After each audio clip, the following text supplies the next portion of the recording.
Consequence Podcast Network.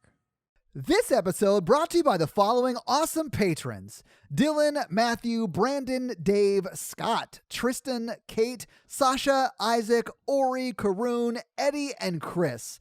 And Chris and all the patrons want you guys to know that you're loved, you are listened to, and you are a valued member of this awesome Horror Virgin family. And if you want to stay tuned to what's happening in the Patreonicals and all the other shout-outs that we do, stay tuned at the end of the episode to find out what's happening now. My safe word is, I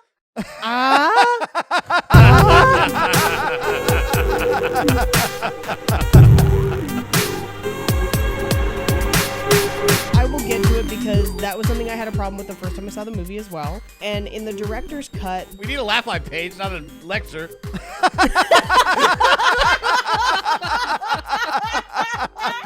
Thank you for tuning into Horror Virgin. I'm Paige. I'm Mikey. And I'm your Horror Virgin Todd, which means I don't like scary movies, but you guys make me watch them.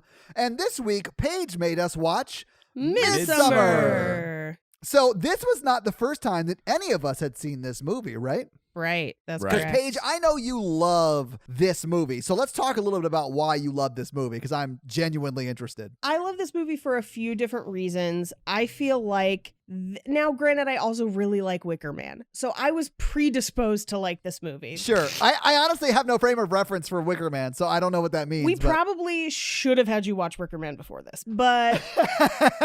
It's like the required reading for Midsommar. Yeah. I would say it's required reading for Midsommar. I spend a lot of my free time for my other show studying cults, and I think this movie gives a almost textbook depiction of why people join cults. I think it's very good at that. Yeah. I think the cinematography of this movie is excellent. That is why this movie is watchable for me. Holy Yes. shit, it's beautiful. It is a beautiful movie. Yeah. I do think it is long. I understand why people get frustrated with it. I understand why people don't rewatch it. Because here's the thing. I love this movie. I have only seen it 4 times. And you love it. And I love it. And I enjoyed watching it last night. Again, just at home and my computer.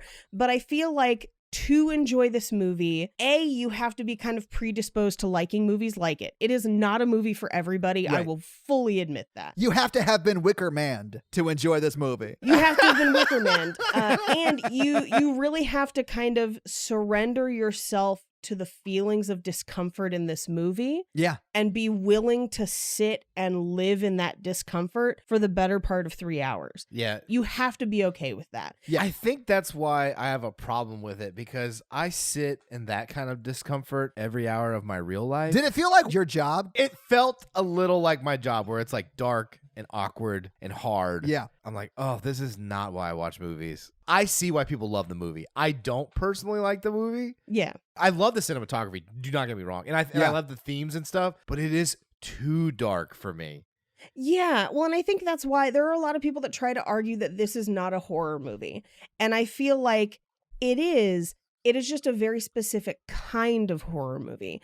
And I personally tend to really like horror movies like this. They are also, for me, some of the most effective. These are the kinds of movies that scare me more, where I really have to kind of sit in that feeling of fear and dread for a long period of time. It really does bother me. The first 15 minutes of this movie are probably the hardest thing I have almost ever had to watch in a film, personally. Yeah, it is rough. On a lighter note, I do think the Scooby Gang should have ran away long before anybody. Oh, yes. Right. Yeah, why the fuck did they stay? Yeah. I will bring some cult psychology into this for why she stays, at least. Well, I saw this movie for the first time in the theater at a meetup that we all went to here in Nashville, and it scared me in the theater.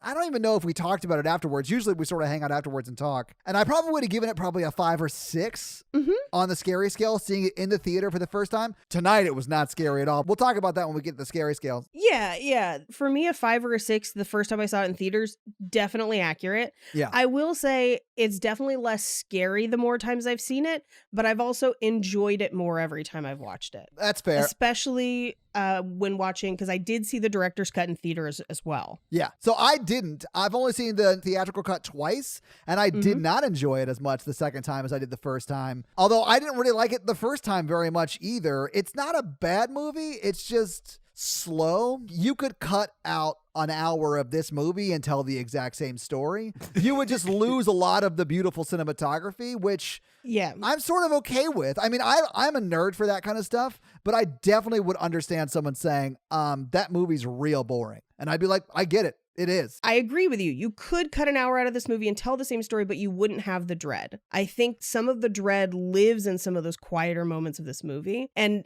that's why it kind of builds the whole movie. I agree. I think it's such an effective movie, and it is a good quality movie about that. I just don't like It's unpleasant to watch. It really is. All right, well, let's get into this fucking movie because we got to talk about it. So the film opens on a tapestry, and within this tapestry, we see the entire plot of the film from the left to the right. Now, this is actually very, very notable because the movie does this multiple times. Progress in Western or European movies tend to move with the shot from left to right because in those cultures that denotes progress moving forward. Yeah, and they read left to right. Because we read left to right. Subversion of that camera movement can be used specifically to disorient the viewer. In this opening scene, this does read left to right, but later in the movie we will see similar aspects that are read the opposite way. Yeah, the love story at Midsommar is the opposite way. Yeah, it's right to left. Yep. So in this tapestry from left to right, we see Danny's family and what's about to befall them in the next couple scenes. We see the tree and the city. We see them traveling overseas. We see Christian and Danny. We see the runes and the throne and the events of the Midsommar celebration, including some of the more notable ones that we'll get to later. And finally, we see the maypole and a depiction of the bear, which obviously is going to be very significant later on. Right, because pretty Seth Rogen gets sewed into that bear. He is pretty Seth Rogen. Yes. I'm with you on that. We cut to a snow-covered forest. It is desolate and quiet. Breaking through the landscape, we hear a Swedish lullaby sung in minor chords. And this is very important because it is naturally unsettling. Well, all minor chords pretty much are. That's why they're minor. The landscapes conjure a feeling of beauty, but also death, desolation, and loneliness, and the silence is broken by the sound of a phone ringing. We close in on a small winter town as the phone continues to ring. We focus on one singular house. It's quiet, everyone is asleep, and we hear the voicemail click through. On the voicemail, we hear Danny's voice leaving a message. She's checking in. She's worried about her sister Terry. She mentions that she's received an email that was kind of scary. And as the camera pans over, we see her parents ostensibly asleep in the bedroom. We cut back to Danny's apartment where she hangs up the phone. She sits back down at her computer and rereads the email from Terry. It's not a good email. No, it's a bad one. It says, "I can't anymore. Everything's black. Mom and Dad are coming too. Goodbye." She picks her phone back up, puts it down, picks it up again, and dials Christian. He answers, but he is out with Mark smoking weed and getting pizza. She asks him if they're going out later. And he says, "Oh, did we talk about doing something?" Oh, no, she asks if he's going to come over, more or less. Yeah. And he's like, "Oh, did we talk about doing something?" And she's like, "No, not anything concrete, but I was just checking in to see what's going on. Like, can we do something?" Because she's fucking scared, and I would be terrified, you know? Part of the reason the first 15 minutes of this movie are so difficult for me, even now, I had a friend who used to send emails and text messages like that, specifically to manipulate people to do what she wanted. And I'm a person that takes those threats seriously every time. Yeah, call the cops every time someone does that. Every time. Every time. But it's a very stressful situation where I don't want to run the risk of dismissing what somebody says and having it be the time that they do it. Oh, absolutely. Yeah, I mean, the one time that your parents get murdered by your younger sister or older sister, or whichever one that was. Yeah. Like, that's gonna ruin your life. Yeah, and I just never want to look back and think, if I had acted quicker, could I have prevented this? Yeah, would I have ended up in this cult in Sweden? Right, which I know is unfair pressure to put on myself for someone else's mental state. I was going to bring that up, Paige, because it's like, you know, if you missed your email or anything like that, like, yeah, you did not kill your parents. Oh, no, you are in no way responsible. Right. This movie is so much like work, which is like the opposite reason why I watch movies, that I think it hits a nerve. Yeah, Mikey, do not bill us for these hours. Right.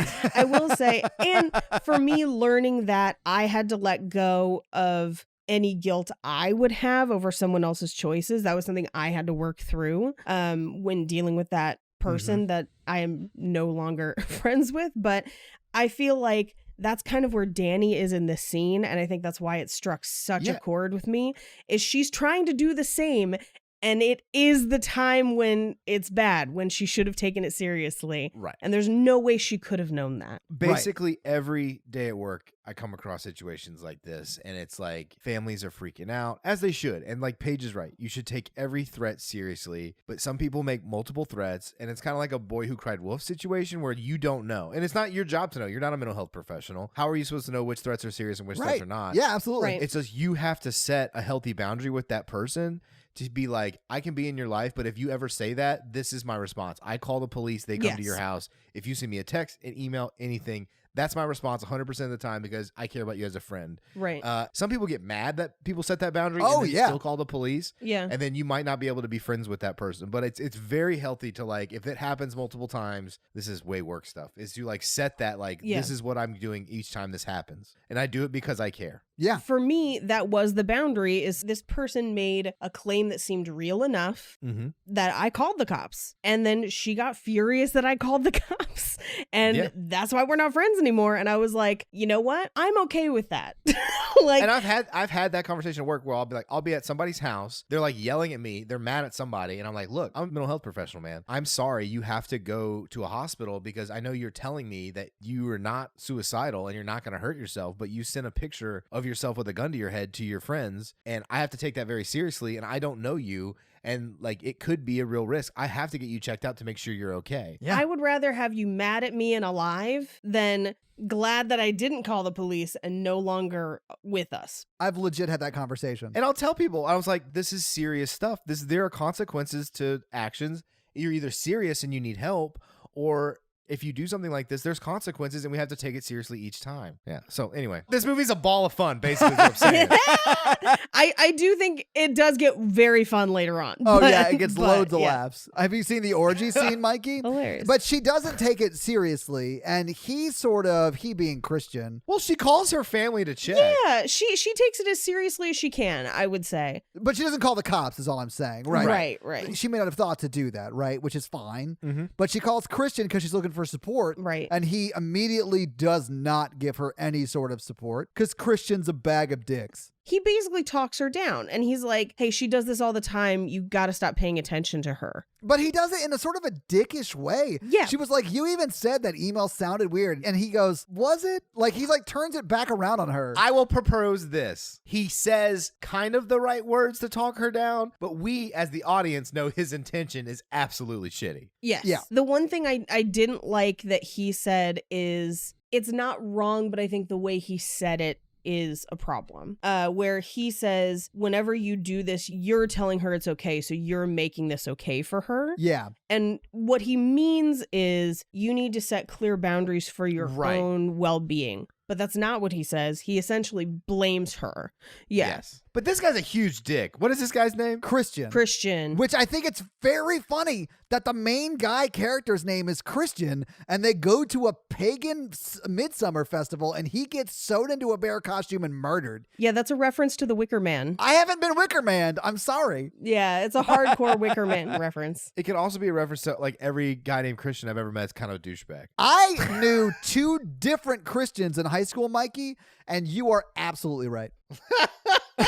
So he says to Danny, she does this because you let her. Danny basically replies, I don't let her. She's bipolar. Like, she needs help, essentially. Yeah, she does. She needs to be medicated. Yeah. And he tells her it's just a ploy for attention. And so Danny acquiesces and basically says, you're right. I just need to be reminded. Thank you. I love you. And she hangs up. And she starts calling someone else. And this, I think, the second phone call to a friend that we never ever meet in the movie. Right. I think gives us a really good look into who Danny is at this point in the story and why I think she is ripe for a cult to prey on her later. Because she's talking to a friend, and she's actually worried that she's scaring Christian off by expressing her concern about her sister. And so she is having essentially a struggle of both. A, she's worried about her family, worried about her sister, hasn't drawn a clear boundary that we know of, but also has reason to be concerned, but she is equally concerned that her very emotions, her very state of being is enough to drive someone else away, and it is worth stifling that to keep that person, which is not great also. She is pretty codependent, I would say, in this scene. Yeah. And later through the movie as well. That's like her biggest issue, I think, in this movie. Yeah. And she, over the course of this movie, remains very codependent. Yeah, I would say that character trait of hers is what allows a lot of the rest of the movie to happen. And in some ways, when we look at these characters and think like, well, what if they didn't go? I think for her, my question would be, what if she broke up with Christian earlier and got therapy? Like, what if he had dumped her? Maybe her life would be in a much better place. There is definitely a point at which Christian really wishes he had dumped her. Oh, yeah. And it's right here. Well, I would say it was yesterday. From this point. Yeah, from this point. Yeah. Because we do cut back to him in the restaurant with his friends, and they are all, for the most part, encouraging him to break up with her, where they basically are saying, you don't like her. You haven't liked her for a long time. Your relationship's not working. You should break up with her. I mean, they're legit saying you've been on the fence about this for like a year. And when I heard that the first time, I was like, they've been dating a year? It seems like they're casually hooking up. They've been dating for 4 years. No, I know. I mean, that thought in my head happened twice because we find out that they've been dating. I'm pretty sure it was like just over 3.5 years, Paige. Yeah. And then he gets corrected to 4 years. That blew my mind that they were together that long. Well, he did have his one friend say, like, do you actually know what you really should be working on? And this friend was like, what? Yeah, I think Josh is actually right in this scene because I do think he keeps Danny a little bit at arm's length because Danny is easy. Danny will never leave him. Literally, it takes a cult for her to leave him. I think that kind of typifies who Christian is in this movie. He doesn't really want to commit to a thesis. He's fine just kind of coasting by. He doesn't want to break up with Danny because if he doesn't have to, then she's just around and she'll always be around and he'll never have to think further than that. Isn't that what you want in a relationship, ladies? Just someone who wants you around occasionally. Yeah. Christian's the worst. He's pretty bad. Yeah. He still gets raped and murdered in this movie, but I mean... Again, we will have to address the director's cut on that one. I do think consent is nebulous in this cut of the movie, absolutely. Yeah. So they're all encouraging him to break up with her. This is the first time we get the introduction of you'll be able to hook up with Swedish girls when we go to Europe in June. That's really all Mark cares about. In every scene, he is trying to get laid, and I respect that. I honestly think Mark is my favorite character in the movie just because he's so over-the-top douche that it's like laughable, and he plays it very well. Yeah. He's just in the wrong movie. We'd love him if this was Eurotrip. Oh, or yes. if this is like a Porky's remake, like he belongs in a Porky's remake, not this movie. Right. But he's playing it like he's in a Porky's remake. But also, is that the kind of trip you're expecting to go on when your two like friends are like, we want to study the culture of a cult in Sweden? Absolutely. If you're a single dude in college going anywhere, you're thinking about getting laid. It doesn't have to be Europe. It doesn't have to be to a cult. Anywhere. That's what you're thinking about. Mikey, you were a single dude in college. I'm a single dude now. Mikey, you want to go check out this cult? No. I also think, remember, it is not presented to them as a cult originally. It's presented to them as a commune. But that's the same thing. It's not the same thing. I mean, often there are overlapping circles, yes. But it's definitely a red flag word. It is a red flag word. But I think in their minds, it was a lot closer to what they see the first day they're at the commune, which is like psychedelics, free love, young people. And then it turns out to be something very different. But I think that's what they're all expecting. And I think that's what Pele has sold it as well. Oh, you mean soccer star Pele, who was in this movie? Yeah, Pele. Yeah. The Hawaiian god of volcanoes. Yes. I like how we went from Brazilian soccer star in the 70s to Hawaiian god of volcanoes. Yeah, Pele. To Swedish guy who murders people in this movie. Yes, murders by association, I would Yeah. say. Definitely. So, as they're discussing their trip, Danny calls again. And Christian answers the phone, even though Mark tells him not to. And Mark won't even get out of the booth. He makes Yeah. Pele and Josh move because he's like, Yeah. no, I'm not going to let you have privacy while you talk to Danny. Right. And as he answers the phone, all we hear through the phone are Danny's anguished screams. Yes. I feel like she does such a good job here. Her screams and crying in these scenes are tangibly painful. She does a great job. Like her emotional work in this movie, which is all over this movie. You could pick any one scene and call it out. She does amazing emotional work in this. She's amazing in this movie. Yes. As we cut away from him on the phone to her parents' house, we hear the music rise, and it is discordant strings purposefully. Mhm. And we track through the house where the fire department is there, turning off both of the cars in the garage and following hoses up through the house to the parents' room where they've died of inhalation in their sleep. The door is duct taped closed with the hoses basically duct taped under the door. We see her parents zipped into body bags. We track down the hallway to her sister, who has taped a hose to her own face and died choking on her own vomit. All of Danny's emails sit unread on the computer behind her. We watch as Christian approaches the apartment, and we cut to the inside where he cradles Danny as she continues to scream in anguish. She's crying so hard that her voice is literally failing. And this is Florence Pugh, like, awards. All the awards for these scenes. She's so good in it. She won't win any because it's a horror film, but she deserves all of them. And honestly, same with Hereditary, and I forget the main character's name in Toni Hereditary. Collette, man. Toni Collette, yeah, she was amazing. But Yes. they'll never even get nominated because it's horror, which is bullshit, man. So we get basically a close on her wailing in Christian's arms, and we cut over her out the window into the title card of the movie. Yeah. This reminded me a lot of the scene in Hereditary when Toni Collette walks out into the driveway and we just hear her. God, I hate that scene. Chilled to the bone, man. Oh my God. When Ari Aster does grief, he does grief. That's one thing he's good at, man.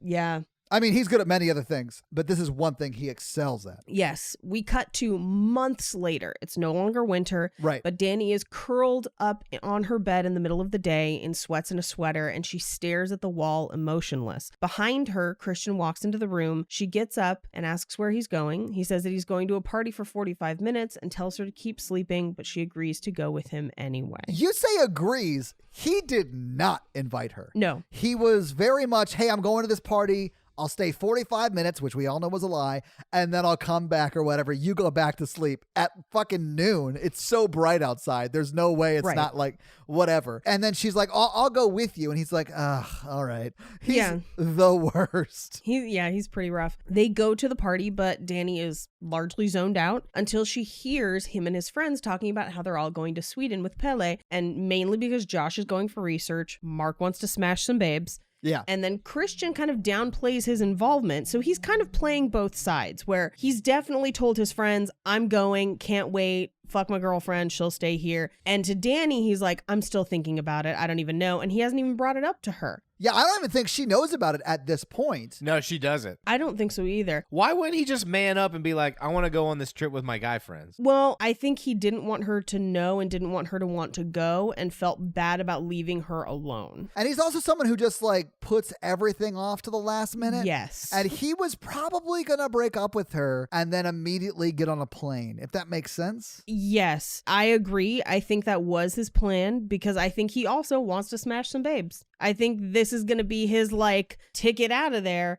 Yeah. And I think he was putting it off to the last minute because here's the thing. No one wants to be the person that breaks up with someone that just lost their entire family months before. That's what I was getting at with the whole, I'm sure he wishes he broke up with her a day before that happened. Yes. Now, I mean, that is a horrible thing, although I do ultimately think Danny would be much better off. Me too. But only because he's such a bad dude. Yeah, he's a horrible dude. Like, you can see it even play out right here in this scene because they start talking about going to Sweden, and he's like, well, I'm probably not going to go. I don't even know if I'm going to go. I mean, I might go. I mean, we'll talk about it later. I don't even know. Like, but it's like this weird thing, right? And she sort of just acknowledges that it's weird, doesn't really say it, but you see it on her face. And then when they get home, they have a conversation about it that breaks my fucking heart. Here's something, because this next scene is one of the scenes that is extended in the director's cut. Oh, interesting. Tell me everything. Spill the tea. Yeah, the director's cut includes an additional 30 plus minutes, about 80% of which is Christian's storyline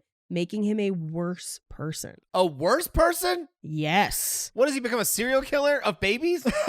It lays out, and this is one of the scenes where it does it specifically, it lays out the narrative that he is deliberately gaslighting her. That he is manipulative and has been manipulating her the whole movie. But I mean, I feel like that's pretty obvious in the theatrical cut of this scene too, that he's gaslighting the shit out of her. I thought it was as well, but in talking to a lot of people after they saw this movie, they were like, I mean, he seemed shitty, but not that bad. And I was like, what now? And then when they saw the director's cut, they were like, oh, just kidding. Like, he's a monster. Also, I mean, you know, I think he's a horrible, horrible dude. He's the kind of guy that if you ever called him on his gaslighting, he would say something like, gaslighting doesn't exist. You made it up because you're a bitch. Like, that's the kind of thing he would say. Fun fact, and we'll get to it in the scene where it comes up. At one point, she does call him on it because he tries to gaslight her on something that she lived through and that we all saw as the audience. And he essentially convinces her that she's wrong. And this is kind of another one of those scenes, which is crazy. Yeah. So we cut back into their apartment and they're essentially she's trying to have a conversation about the trip to Sweden. And I would say that she's approaching the conversation with, I don't care if you go. You just should have told me about it. Please tell me about it. What's happening? He literally says, I just decided today, so I was going to tell you today. Like, it just happened that they brought it up on the day I was going to tell you and the day I decided. And she's like, you already have tickets. Yeah, like, it's that's 2 weeks bullshit. away. You had to get a visa. Like, that's a whole thing. Yeah. Right. Yeah. Before we move through this scene, I want to say that this is the first shot or scene where I noticed the long shots that they do. Yeah. And the way they achieve that in this scene is so cool to me because he is sitting down in a chair. The camera is, and everything is shot super low in this movie. Like the camera's looking at her, but you can capture him in the chair off the reflection in the mirror. Yep. Which I like a lot. And they use a lot of that reflective surfaces. There are a ton of mirrors in this movie. There's another one where it's like a TV and the characters that are in the reflection are actually darker because they're in the TV. It's very, very well done. This is the first time I noticed it though. It's really, really great cinematography. Yeah. Mirrors are used to amazing effect in this movie. Yeah. In this scene, in the director's cut, it's extended and he tells her that he was planning on inviting her as a romantic getaway, but now she ruined the surprise. So he turns it on her of my God. How really? dare you ruin this nice, I was just trying to do something nice for you and you ruined it. We already, I think, suspect that that's not true. But in the next scene, we're going to find out that that's absolutely not true. No, absolutely not. We cut to the next day where Mark, Pelle, and Josh are talking. Mark is just now, I think, finding out that they're not going to go to Stockholm, that they're just going straight to Hollingsland. Because Mark, like, 100% is like, hey, are there any sex clubs we can go to in Stockholm on our way up? I think he says meatball sex clubs, which is such a strange way to describe it. Swedish meatballs. Is it strange, Paige? They are in the home of IKEA, and IKEA is known for one thing, and that is sex parties. Right? But they've got to have meatballs somewhere. Insert attachment A into receptacle B. Know what I'm saying? I mean, if you can read between the lines like I can, you know what's up.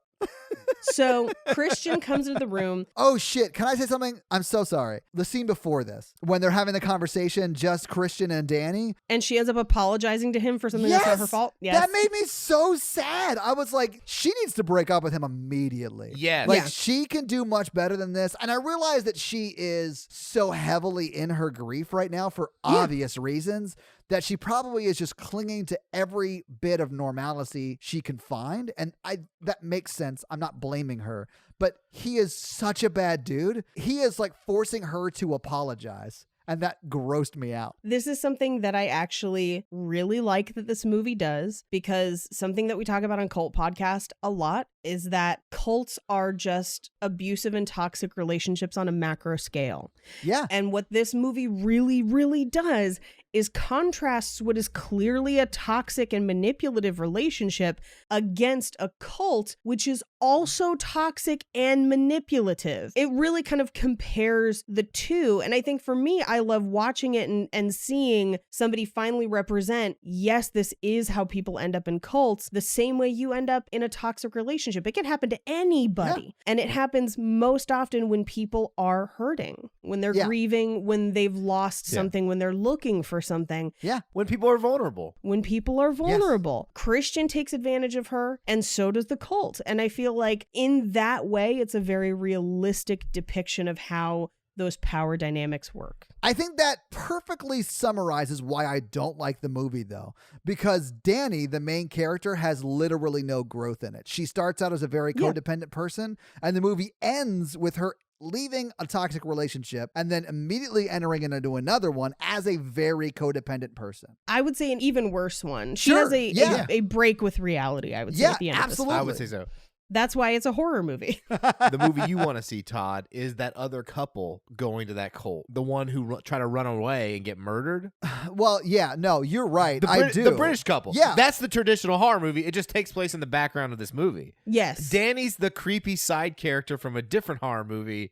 As the main character, if the main character was like a normal couple who's trying to escape. Yes, and I would say this is that's absolutely right, Mike. No, that's true. This is a horror movie where we've shifted the perspective of who we're focusing on. Right. So we're focusing on the character that has no growth and literally enters a worse position than she started off in. Which you could argue all horror movies. No, I mean, a lot of horror movies are about overcoming this objective evil that's coming at you. I think you have to think of this movie in the context of like a Texas Chainsaw Massacre. But she overcomes so much and escapes. I don't think she does. Have you not seen the end of the movie? She's in the back of that truck all bloody driving away. She escapes. She's in the back of that truck forever altered. Oh, yeah, but she gets away. Danny is gonna be in this toxic relationship until she's 72 and jumps off a cliff. Yeah, and I think that at the end of Texas Chainsaw Massacre, she's going to be forever traumatized by the experiences that she has had. The only difference is she's not present with the people who did it. Yeah, I mean, but also people can overcome trauma and live healthy lives and be happy. They can. Yeah, I don't want to minimize that, but like therapy exists. I think that the difference is they have kidnapped her. Like the cult is the villain in this movie. Oh, yeah. You know, I'm not talking about that. I feel like Christian's a bit of a villain too, but I agree. He is. I would say the cult manipulates an already bad situation, but I think that this is no different from any movie where essentially the villain wins. Like that's just what happens in this movie. And I don't think that's uncharacteristic of any other horror movie. The only difference is we're seeing it from the victim's perspective. Yeah. All right. Where were we? So Christian gets a text that Danny is coming up, and he quickly, before she gets to the apartment, tells the other guys that he's invited her, but she's not coming. Dude, this exchange back and forth I thought was uncomfortably hilarious on some level because Mark is like, wait, what? Is she coming? Is she not coming? He's like, no, I invited her and she accepted, but she's not going to come. And then Josh is like, so she's coming? Right. You just said she's both been invited and accepted, so she's coming, right? Those friends are so enabling. My friends would never let me get away with this shit. No, I would not. My friends would be like, you're a douchebag. He said you weren't coming. They would gladly sail me downriver just to have a laugh. Yeah, I think the question I have at this point that I've not really settled on an answer after seeing this even multiple times is whether or not Pele basically uses this to his advantage or if he helped engineer it. That was my question, because the way he approaches her throughout the film is like, okay, he's manipulating her. Pele Absolutely. Yeah. I feel like this is the first he's hearing about Danny coming just because the way he acts in this scene, but he is super glad to hear that she's coming, right? Yes. And even when, like, right before she opens the door, Christian says, you guys knew about this and it was your idea to invite her. Right. And they're like, okay. Yeah. And that is immediately when, if Mikey had done that, I'd be like, yeah, that's not how this is about to play out, buddy.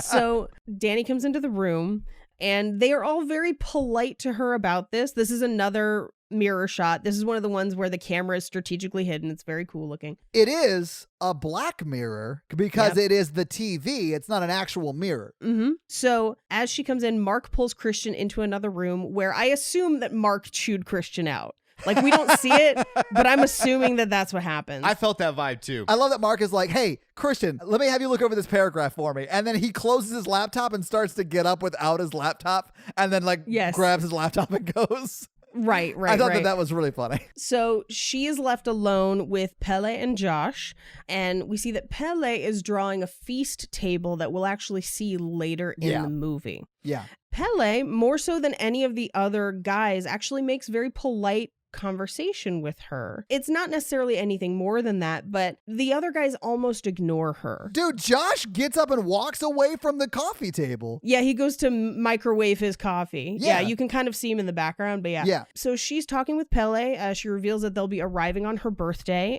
We find out it's a 9-day festival with ceremonies and dressing up. And he says it'll seem silly, but it's a lot like theater. And he tells her, like, we're all from a small community, and shows her pictures from last year on his phone, obviously excluding some of the pictures that would have probably dissuaded her from going. Yeah, absolutely. And he basically tells her, I'm very, very glad you're coming. I think it's very good you're coming. And then he says, I never had the chance to tell you, but I was very sorry to hear about your loss. I can imagine. I lost my parents too. In a fire. Yeah. And at the mention of her parents, Danny gets up and goes to the bathroom where she has a panic attack. But as she opens the door to the bathroom, we get an overhead shot, which is also very cool. It is very cool. This was my favorite shot. Yeah. Yeah, where she walks from the apartment, and when she gets into the bathroom, it's the airplane bathroom. Yeah. And very clearly so. I will say this is not the only time that when someone brings up family, she has a panic attack. I actually tracked it through the movie. Okay. Because every time people bring up family, she has a panic attack until a very specific point in the movie. Oh, cool. At which point there is a transition. Nice. So in the airplane bathroom, she takes a huge breath and tries to quietly, steady her breathing, covering her mouth to stay quiet. I will say that if you went through a trauma and that even the mention of your trauma gets you into a panic attack, it would be a good time to seek help. Yeah. Because that means you have not processed that trauma and like you are probably not functioning at a good level. I think we got a little bit of a hint that she did, because when she's talking to Pelle in the previous scene, he's asking about school. She says that she didn't finish because she had been working through things and had taken basically the rest of that year off. But we don't really have any concrete info about what she did. And it could be a long. Yeah, it's also going to take more than a few months to get over that. Yes. Yeah. Oh, Yeah. I mean, like that's one of the most horrible traumas I've ever seen or heard of. I would also argue we know that she is seeking some sort of help because she does have a prescription to Ativan. But she had that before. Wait, she had an Ativan prescription before the events of the Yep. first Yeah, you see her in the scene where she's talking to her friend on the phone, the friend we never meet. Right. You see her take an Ativan. So that's before she finds out that what about she the takes? murder. Yes. That's what she takes. It's very, very clearly marked on the bottle. And they show you the bottle. It's also where we learn that her name is Danny Ardor, Ardor being one of the Latin words for fire. Ooh, how about that? You've unlocked a fun fact. Ooh. So I would argue we don't see it in the movie. I do think she's seeking some sort of help, but obviously not right now on a plane. But if it's just medication, that will not help you with that kind of stuff. Oh, no, I think she's probably in therapy. Like, Yes, this is, yeah. you never get over something like this. You just learn how to cope with it and live with it, right? Right. So, like, I completely understand that it's a long process, right? Right. Especially when your boyfriend's a douchebag. I headcanon think she's seeing a therapist and we just never meet that person. Yeah. So she goes to the bathroom to have a panic attack. She's kind of quieting her breathing. This is the first of many times that we see her essentially trying to hide her panic attacks to not disturb other people. Yeah. Which is something that becomes a trait of hers throughout the film. Well, and a lot of people with panic attacks do that. Yeah, I think that's going to factor into the scene where I believe she fully makes her transition into the cult. But we'll go over that more when we get to it. I'm assuming that's the grieving scene where she's like, yeah, absolutely. I would agree with that 100%. I think breathing in this movie is huge, symbolically. Yeah. I think this is just one more kind of hint at that. She comes back out and sits next to Christian on the plane. The plane hits turbulence and we cut to them driving through Sweden to the village. Mark is scoping out babes through the windows. I do love that Mark is like, why are they all so hot here? And I think it's Josh that says, I don't know, because the Vikings took all the pretty ones and dragged them back here. Yeah. I was like, actually, that sort of checks out, I guess. Historically, yeah. I don't know historically if that's true, but it sounds like it's true. Yep. As they drive through the countryside, the shot inverts as we watch their car wind through the forest road upside down. Now, this is another scene that's extended in the director's cut. Oh my God, how could this scene be longer? It's cut differently. So it's not necessarily longer so much as it's cut in a different way, but there are many more scenes of dialogue between the other people in the car as Danny fades in and out of consciousness. Okay. So that is kind of how they give that element of disorientation of like, how long have we been driving? What time is it? Where are we? And when they decided to cut that, they then inverted the shot of the car to basically disorient everyone a little bit faster, if that makes sense. You say a little bit faster, but that shot is like fully 90 seconds of nothing. Of them driving, yeah. It's literally nothing. But we do get actually a lot of information on that drive if you pay attention. Do you mean through dialogue? No, visually. Oh, okay. Yeah, we pass beneath a banner for Halsingsland where they are driving. If you actually read the banner, it says things like stop mass migration into Halsingsland. Basically, they don't want people to gentrify where they're doing these ceremonies. There's a lot of stuff on that banner that's really interesting. We also find out how many kilometers they are from Stockholm and from other things before they hit the dirt road that basically takes them into an open field. Yeah. They park the car and they climb out and meet up with other younger people from Pele's village, including Ingmar, who Pele introduces as his brother, but we find out that they are best friends since they were babies and also orphans. Yeah, I call a bunch of my really close friends brothers. Yeah. Like I'm like Hulk Hogan in that sense. Like everyone's my brother.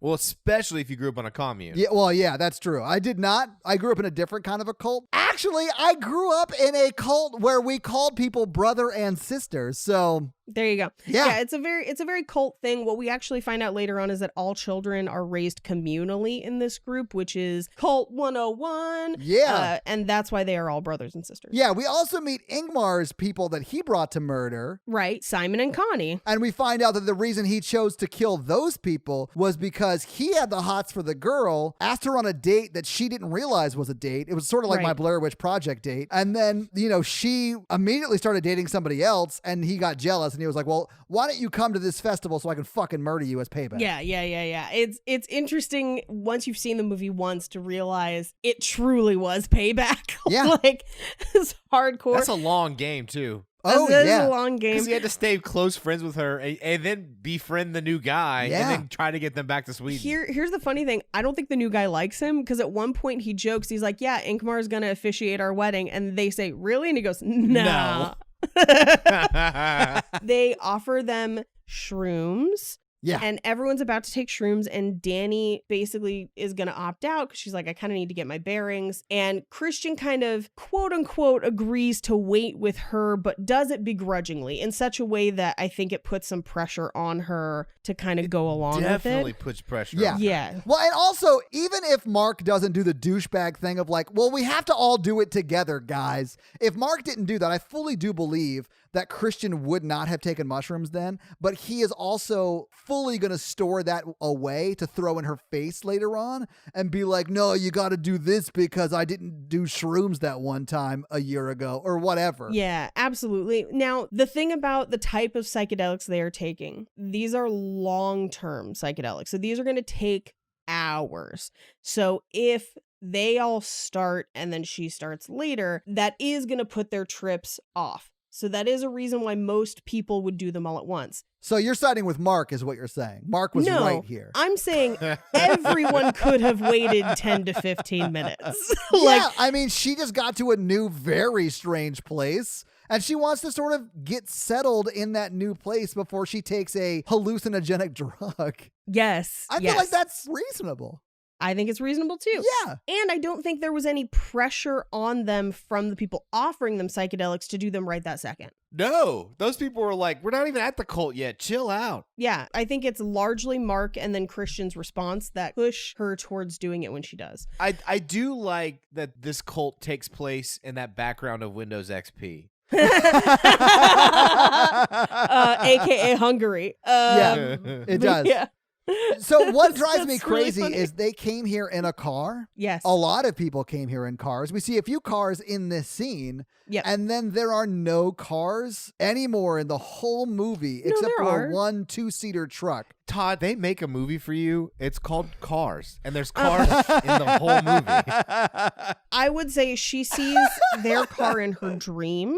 Right. But I think what happens is because they pull up into this clearing, and this is where there are some of the other cars. But then to get to the next place, they end up hiking, and I don't know that there's a way to drive there. See, that would be my first red flag. Because no Yeah. one goes to a location that can only be hiked to and doesn't talk about like, oh, this is a cult or I'm going to be murdered. Right. Because I'll go on a regular hike and I'm thinking about that. Yeah. Yeah. Also, if my car is a hike away and people in our party are missing while I'm hanging out with this cult, I am walking to that car and driving the fuck out of there. Todd, you and I would have been out of this cult. As soon as those people jumped off that cliff, when we get there, I've been like, Todd, act cool. Like clap or something, but we're getting the fuck out of here. Clap or Yeah. something. Mikey, the minute the first person splatted, I would have turned on my heels and run, and you would be yelling after me to be like, Todd, come wait for me. They're going to kill me. And I'm like, yeah, you should have been doing cardio for years, bitch. Yeah. Mikey, you're going to die. In No, this but cult. Todd, you would have died because that's what that other couple does. We'll get there. I'm going to say that I would have lived because I hate hiking.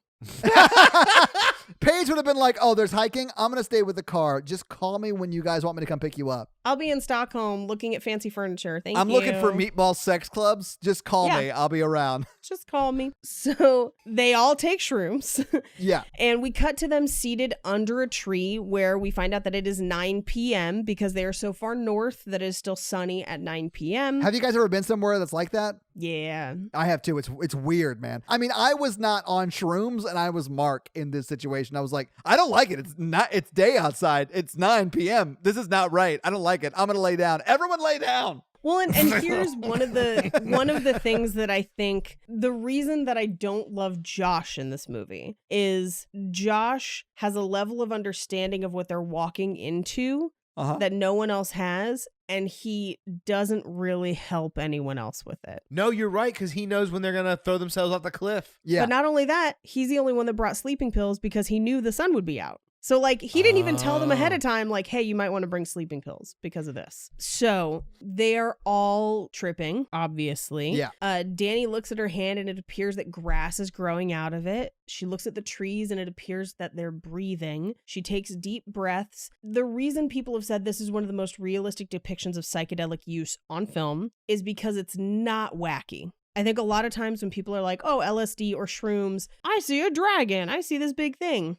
But this is much more subtle. This is just slight alterations, a kind of ripple to the things that she sees. Right. A kind of feeling that everything is breathing with her. A feeling that the things around her are alive and have movement. In that subtlety, I think they get very, very close to the real experience, which I think is actually very well done. But this is where Mark starts saying, you guys are my actual family. I love you guys like family. You're like my family. And then because she's been through all that family trauma, she starts to have a panic attack and she starts to get up and walk away. Right. And she walks off through the fields. She's kind of trying to psych herself out. Yeah. She thinks a group of people are laughing at her, and Ingmar stops her and is like, they weren't laughing at you. They've been laughing for hours. Yeah. It has nothing to do with you, Danny. It has nothing to do with you. He asks her, do you want to come meet my friends? She says, no, thank you. And she walks to an outhouse. And as she does, the landscape around her ripples. Yeah. As she goes into the outhouse, she looks into the mirror and for a second sees her dead sister's reflection behind her over her shoulder. I'm not going to lie, man. In the theater, that scared the shit out of me. I fucking screamed. Yeah. Yes. Oh. Yeah.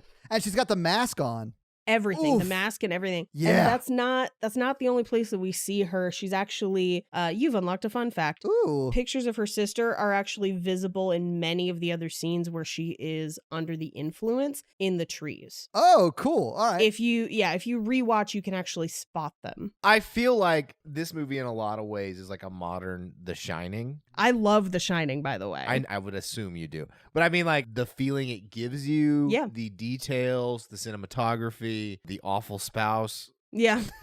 I mean, Checks out. So she runs out of the outhouse into the forest. We cut to a flashback of her sitting and watching TV with her parents and her sister turns to look at her. And this flashback is eerie as hell. I don't like it. Yeah. She then wakes up in the middle of a clearing. Christian is standing over her and she says, "How long was I asleep?" And he says, "We found you here like 6 hours ago." Yeah. And she says, "Did it get dark at all?" And he said, "For a couple hours." And she says, "Is it tomorrow?" And he's like, "Kind of." So everyone is already packed. She gets up, she grabs her bags, and they hike through the woods off the dirt path. And this is where we get a kind of small aside from Mark about Sweden's tick problem. yes. Yeah. Mark just seems like a bugophobe, if that makes sense. Like he doesn't like bugs. Yeah. He doesn't want them on him or near him. And he's like, there's got to be ticks all over here. I'm sure it's a huge problem. And Pele's like, it actually is a really big problem. So fun. You've unlocked a fun fact. Nice. This is included in the movie because Ari Aster is afraid of ticks specifically. Oh. I often felt like when I was watching Mark that is Ari Aster just personified. That makes Potentially, sense. Yeah. he does say that he kind of modeled Christian and Danny after a relationship he was in, but I believe he was Danny in that situation. So I'm not really 100% sure, but I think he kind of based portions of all of them on himself. I happen to know that he is a huge fan of Meatball Swedish sex clubs, though. Who isn't? It's Meatballs. I mean, yeah. So they emerge into a bright, idyllic clearing where we meet the Harga. The Harga are dressed in all white with crowns of wildflowers, and they play music to welcome the visitors, and they offer them strawberry skewers. See, this is when I would have been out because I spent a lot of time in Mississippi, and when I see a group of only white people gathered in all white, I get out of there as fast as possible. That is That a is good fair. going to the South pro tip right there. Pro tip. My favorite is what Mark says, where he says, "Oh, so we're stopping in Waco before we go to Pele's village?" Yes. Yeah. Right. And so like he knows. You have to know. Yeah. He's like in Cabin in the Woods, he's the stoner, where Right. had he been left alive, he would have been the one at the end being like, "I fucking told you, it was Yeah. fucking weird." Yeah. I kind of want to see that movie of Midsommar where he's killing cult members trying to escape. Where Mark is the final girl. That's Yeah, a and he's like, I very just was- different movie, but it's a movie that I also want to see. It's infinitely more watchable than this movie. Yeah, that's definitely a repeat watcher. You can eat a lot of popcorn to that movie. So Pele introduces him to his family members. He says, "Welcome to everyone except Danny. Welcome home to Danny." And this is where they meet. He's one of the elders of the commune, and he says that his frock is tied to the hermaphroditic nature of nature. We don't really get much other information about it after that. But he does tell them that tomorrow the official ceremonies begin. Yeah. Music calls their attention to a congregation in the middle of the field near the maypole. Now, maypoles are a traditional fixture of pagan religions, not just in this part of the world, but also in England, Germany, and pretty much most of Western Europe. We do get a little bit of information about it when Josh says that those are the places he's going next for his thesis, because they also have midsummer celebrations, but this is their version. And the high priestess, Lady Siv, welcomes them to their midsummer festivities. And she says, "It has been 90 years since our last great feast, and it will be 90 years till our next. Let's raise our glasses and let our 9-day feast commence." We cut to a person with albinism painting. We cut back to Lady Siv, who hands torches to 2 of the people on stage with her. They are both elderly. She hands them the torches saying, "This high my fire, no higher, no hotter." Once both hold the torches high, she says, "Spirits, back to the dead." And we cut to one of the outhouses, where a red-headed Harga girl breathes in and out before exiting into the main house and out into the rest of the ceremonies. This is Maya. Yeah, she's like psyching herself up for what she's about to do. Right, exactly. We cut to the villagers dancing through the fields. Pele and his group kind of sit in the grass looking on. Pele encourages them to join and tells them that they're playing Skin the Fool. This is an allusion to what's going to happen to Mark later. Well, they skin more than just Mark later. Don't they skin all of them, more or less? No, they do very specific things to other ones of them. There's a specific word for what they do to one of them later. Sewing him inside a bear? Sorry, go ahead. Sorry, let's just move on. I think you mean hibernating. Oh, wow. It's really hard to make jokes to this movie. As the villagers are dancing through the field, Maya kicks Christian as she runs down the line. He gets up to join the dances with her, and Pele says, "You're an American, just jam yourself in there." Yeah. Which is an allusion to what's going to happen later on in the movie. Oh, yeah. Yeah. Yeah, we find out later that she's 16, by the way. I'm sorry. What? She's Did 16? we find that out? 16, yeah. I'm not a fan of that knowledge. And it factors into one of the director's scenes that gets cut. Okay, that makes more sense, and also makes him worse, and that's terrible, and yuck. What's the age of consent in Sweden? 15. That's very Yeah, young. no, here's the thing. It is legal. Legal doesn't make it not creepy. 100%. With Christian joining the dance and dancing away, Pele hands Danny a drawing of her as the May Queen for her birthday. Yep. Or rather, her with a flower crown, I should say. And he says to her, "Keep this just between us for your birthday." And she says, "Well, Christian forgot anyway. And it's my fault. I forgot to remind him." That made me so sad. Yes, Todd. I was like, I'll just say this. If Natalie had to remind me of when her birthday was, Todd would be single ladies if I had forgotten that. Yeah, I feel like... here's the thing. Even if she had forgotten, it's not her fault. No. Even if he had forgotten, it's never her fault. Exactly. For not reminding exactly. him. Yeah. Oh, but we also learn, maybe not right now, but in a second, that he forgot their 4-year anniversary that was 2 weeks before her birthday. It's in this next scene. So Oh, okay. Yeah. Ugh. we cut to the group kind of walking through the commune, and we find out that they support the commune with leather, fabric, homeopathics, and that children are brought up learning runes, and that their alphabet is from the Elder Plutarch, which is very, very old. And this is where Connie and Simon are talking to Christian and Danny, where they're asking how long they've been together, because we find out that Connie and Simon are engaged. And Christian at this point gets it wrong, because it's 4 years and 2 weeks. And at this point, he still has not registered that it's her birthday. Right. Which is bonkers. yes. And beside all the terrible relationship drama, when they're describing the Elder Plutarch ruins and stuff, I would have been whispering to Todd, "Hey, we need to get the fuck out of here." Yeah. I would have been like, I don't care about Plutarch. I didn't read any of his stuff. Let's get out of here. No, this is older than that. This is the wrong Plutarch. I read Da Vinci Code, and that wasn't even in it. So I need to leave. This is where we find out that Ingmar was dating Connie, quote unquote, and she ends up dating Simon, and now they're engaged. And this is where we get the joke that Ingmar is going to officiate. No, he's not. Yeah. And this is where they come upon the sacred temple, which is basically a yellow A-frame. And they're told that no one is allowed in, and they pass a bear in a cage. I loved this part. And Mark says, "So we're just going to ignore the bear then?" And Pele just says, "It's a bear." No other explanation. Like, that's normal. Again, Mikey, I'd be like, "Hey, we should leave." Yeah. And honestly, even if it's like a normal sort of a thing, a bear can break out of a wood cage. Mm-hmm. Actually, technically, I would be like, "Todd, take my picture with this bear." And then let's go. We've got to get out of here. Yeah.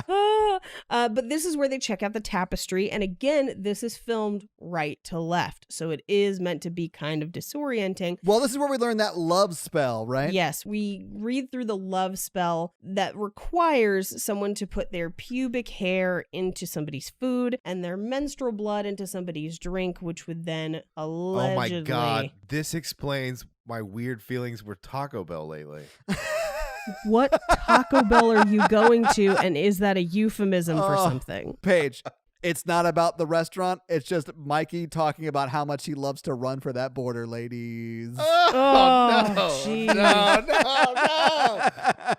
I mean, that's a lady with a job. Good for her.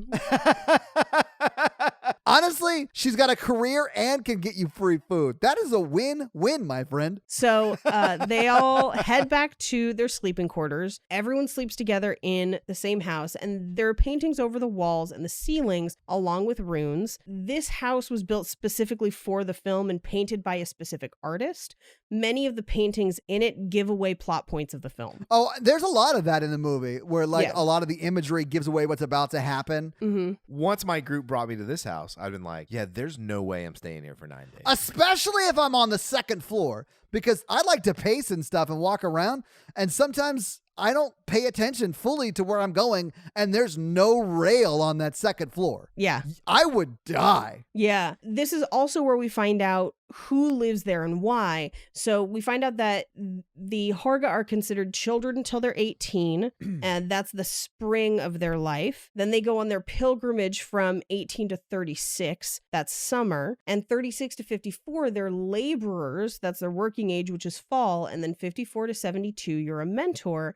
And Danny asks what happens at 72, and he mimes decapitation, which she takes as a joke. But we find out is not a joke. That ain't a joke, baby. That's no joke.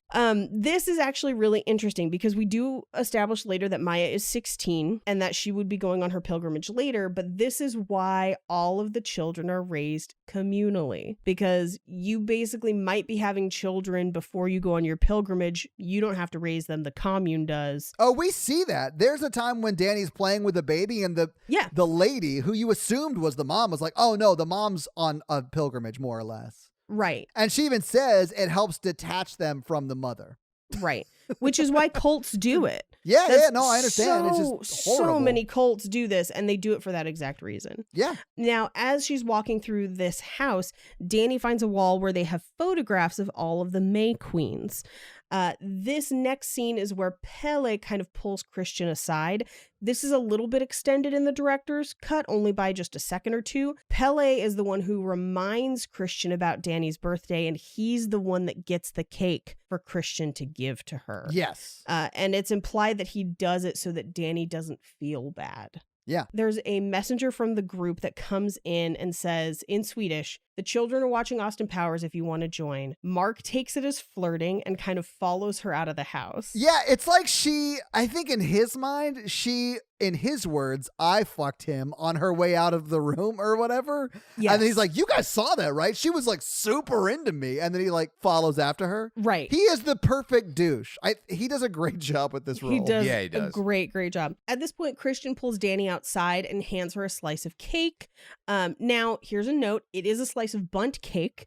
Bundt cakes are traditionally Scandinavian. In fact, most bundt pans in the United States are made by Nordic Ware in Minneapolis. I did not know that. I know that because I've been to the factory. That's a delicious fun fact. It is a delicious fun fact. I am obsessed with bundt pans. Thank you. But he can't get the candle lit. She He was can't get the like, candle please lit. stop. It's a metaphor because the fire in their relationship has gone out. Oh, Mikey, I don't know if that's a joke, but you've actually hit on the truth with that. That is actually true. A little bit, yeah. Yeah. Mhm. It was both. There you go. Mikey's got layers, ladies. Yeah. I mean, not like Todd, but like, you know. I am wearing two. I have. So we cut to everyone going to bed in the common house, and we see a girl hiding a rune under a baby's pillow. So this is our first introduction to hiding runes under beds as a means of casting spells. Yeah. They ask Pele what they're doing tomorrow, and he says that tomorrow is the Ättestupa. And Josh says, actual Ättestupa? Pele says, it's pretty actual. And then Josh doesn't tell anyone else what it is. And this, for me, is why Josh is not a great dude. No, and he laughs. He laughs. And knowing what happened to Danny and her family and letting her go into this blind is aggressively hurtful. I could see that. Yeah. This is the one section where I do have a problem with them not leaving. Yeah. This is the point where Josh knows what it is. He knows what's about to happen. He should probably warn people. Now, I do think because he's an anthropology student, he may be viewing this through the lens of this is their cultural practice. It's not my business to intrude. but he should absolutely have warned everyone else. And it's not like Pelle is keeping a secret from them. He told them it was going to happen. Yeah. They just didn't know what that word means. Josh did and didn't fill them in. Yeah, that's fair. I will say Ättestupa is considered to be mythical. It is not something that people believe has actually happened after a lot of historical study. It's mentioned in a few different historical texts, but they believe that they're pretty biased and that it was a case of somebody trying to depict another group of people as barbarians in comparison to themselves. Right. But there's no actual evidence of it happening. So Dani wakes up to the sound of a baby crying, and she looks at a mural on the wall. It depicts a person stabbing themselves and bleeding back onto the land, much like what the Ättestupa will do the next morning. Now, the next morning, we see the Harga participating in communal mourning in the clearing, but our group doesn't necessarily know that that's what this is. We cut to the feast table, which is arranged in the shape of a rune. The girls walk backward, picking wildflowers, and Mark says, someone should tell them they're walking stupid. It's such a Mark thing to say. It's perfect. Everyone stands. And they ask Pelle, like, when do we sit down? And he says, when it's right to sit. Yeah. A young boy rings a bell, and the two elderly people from the stage the day before approach the table from the sacred temple.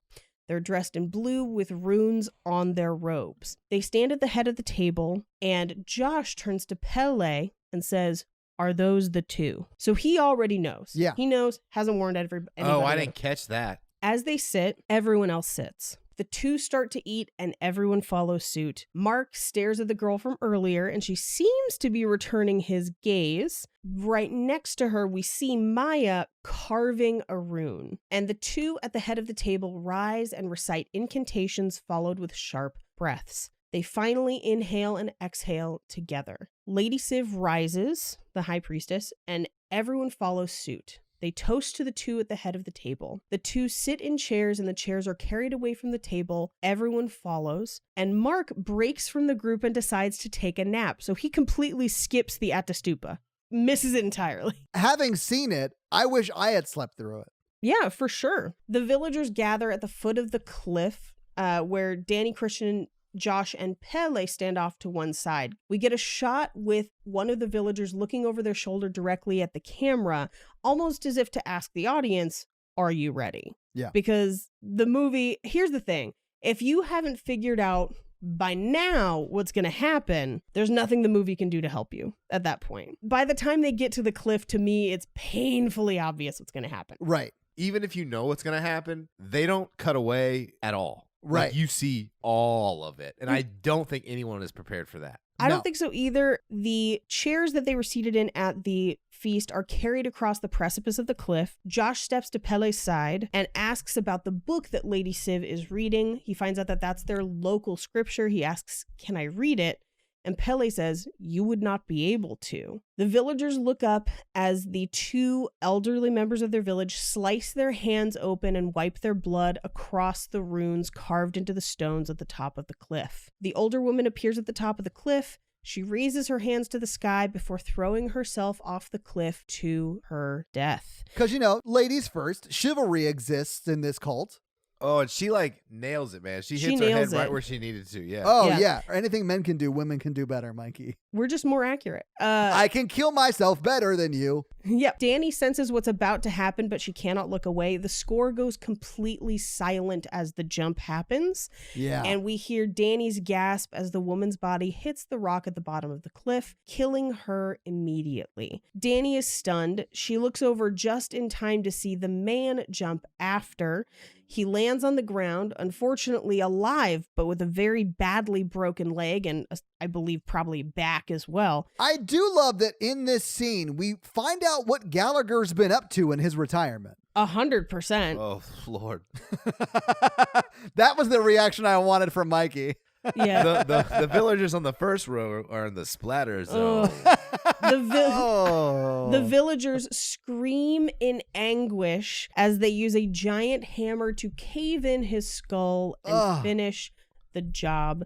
Again, the score goes completely silent as the man's skull is caved in. And I personally think, and this is as someone who really likes this movie, that the makeup in these scenes and these close-up shots of this gore really does a disservice to this scene because it is clearly fake. You cannot do this as realistic as you would need to for it to truly look real. And I don't think it adds anything other than a, ugh. Like, for me, the horror is that they killed themselves at all. Oh, I mean, I think it added to it. I thought these scenes were scary. Agree, Mikey. And then seeing the faces, the caved in faces was rough. And Yeah. I think the makeup looks pretty good. I mean, I can tell it's makeup, but I'm still just Yeah. like, this is horrible. When they hit the head over even after he's dead, when they're passing the hammer back and forth. Which Yeah. I think are his family members, I believe, and each one of them has to do it. See, and that's this is where I turn on the movie, because I would just be like, no person would stay in this. Now, Todd, if you and I were visiting a commune, quote unquote, Yeah. and these people killed themselves and then hit their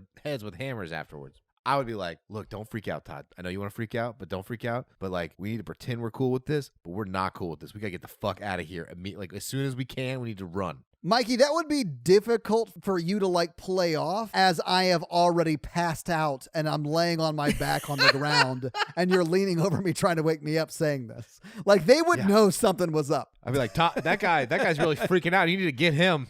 Oh, you bastard. Oh, I hate you so much. And then I'd be jumping off that railing on that second floor and be like, we got to get out of here. That's a real Christian move, Mikey. Now, Simon and Connie are vocally and visibly upset, and they're trying to storm out. And Danny is just kind of stunned. She is immobile. She can't even have a panic attack at this point. It's too much. Lady Civ approaches and tries to explain to them, where she says they've reached the end of their life cycle and they give their lives with joy to be recycled for the community. And we name the new babies after them so that they will basically take on the names of the people that passed on. And they willingly give their life as a gesture to help the group.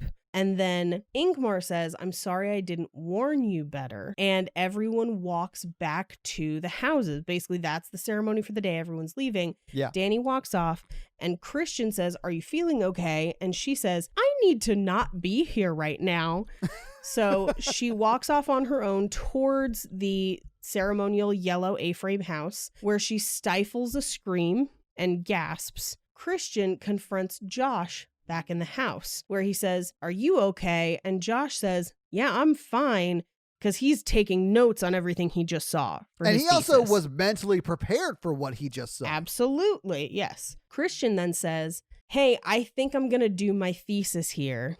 And Josh is understandably upset. And this is where we find out that Josh is also going to Germany and England, both other countries with a history of pagan beliefs that include Midsommar. And Josh confronts Pele about his thesis because Christian beat him to Pele. So he's basically like, Pele, I need to talk to the elders to do my thesis. And he's like, well, Christian already asked. In the director's cut, there's an extra montage showing them having multiple interviews between members of the Harga, and it contrasts Christian's interviews with Josh's interviews, where Josh is ultimately the one that will intrude on their traditions and oversteps, but Christian's interviews in this montage that doesn't make it into the final film are borderline offensive and reveal how little he truly knows about anthropology in general, let alone these people, contrasting with Josh, who seems to know a lot about societies like this. Yeah, I think Josh has a reverence for all of this stuff. He may overstep in a bit and he gets murdered for it, but right. I do feel like Christian is just the dumb idiot who is like going along for the ride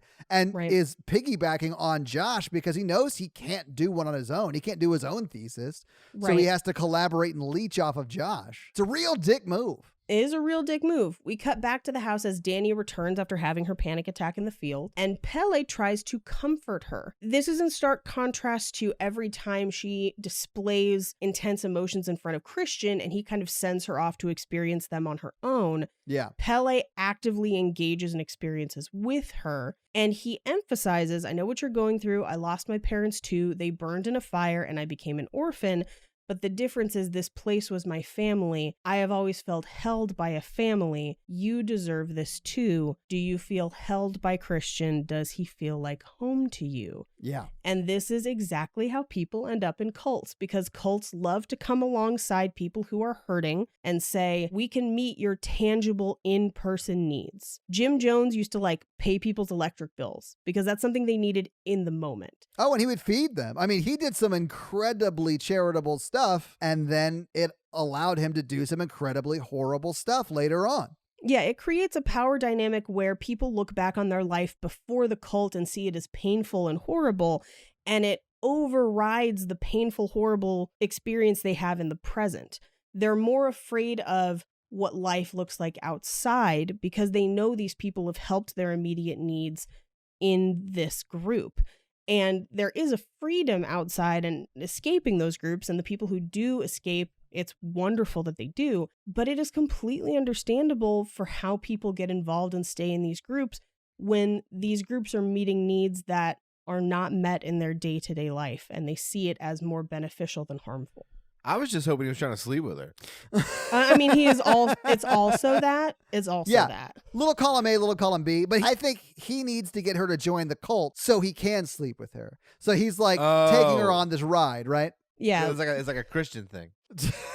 Like she's got to convert before he can lay it down. Oh, I thought you meant Christian the boyfriend. No, I'm talking about Christian. Because she is going from one abusive boyfriend to another one. Yes. Yeah, absolutely. Yeah. That's a lot of people go from cult to cult, because it's that same dynamic. We do get kind of an aside later on where, and originally it was part of that montage that's in the director's cut of Christian interviewing people where he asks about incest because they're a small community.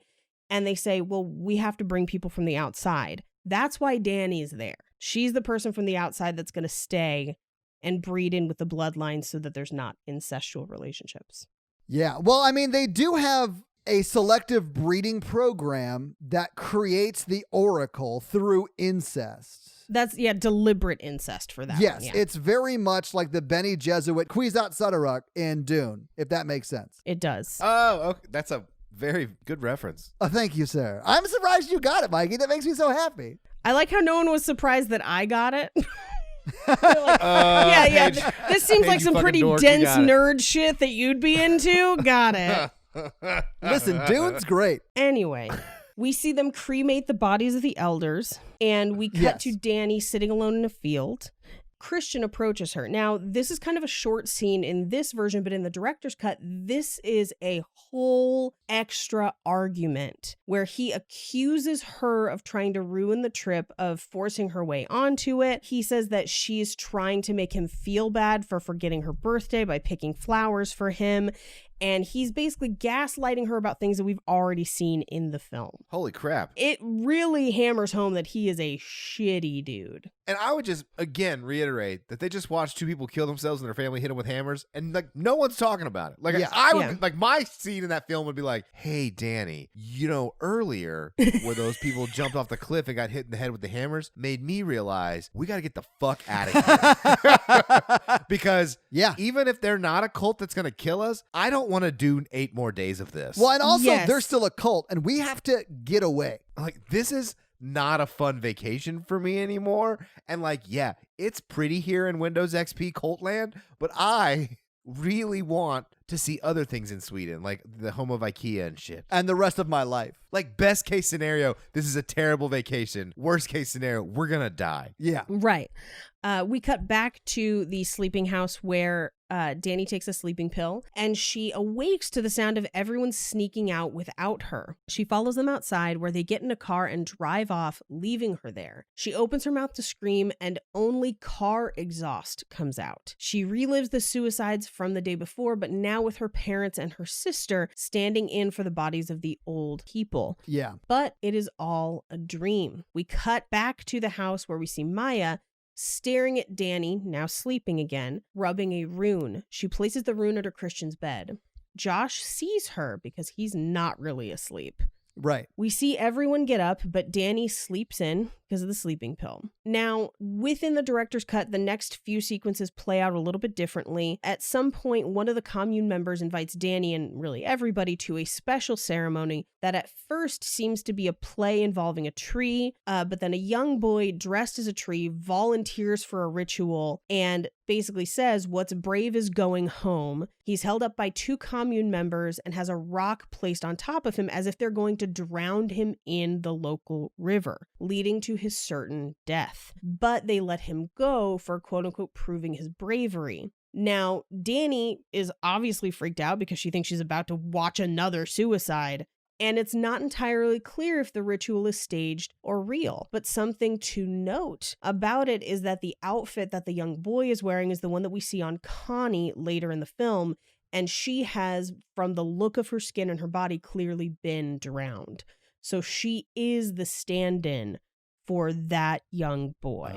But this is a scene that we completely lose in this version of the film. Yeah, we don't see that at all in the theatrical cut. They remove the ashes of the elders from the bonfire and carry them to the ancestral tree. Pella is gardening. And this is where we get the background wooden deer of hilarity, is what I call it, where in the background of all these scenes, we're seeing all these smaller traditions that we know nothing about and we never hear about. And one of them is they've built like a wooden deer and they just chop it in half and just like, and then they do the like jazz hands. They do jazz hands. Yeah. So Mark and Josh approach Pele in the garden. I love that Josh is like, hey, Pele, what does it mean when someone sticks a rune under someone's bed? Yes. And as Pele starts to talk about it, Mark's like, I'm going to go piss. I don't care about anything that's being talked about right now. And he just bones out. And Josh asks about the rune, clarifies that it was under Christian's bed. Right. Christian walks up and Pele says, I think my sister Maya is taking a liking to you, and tells him that she was granted her permission from the group to have sex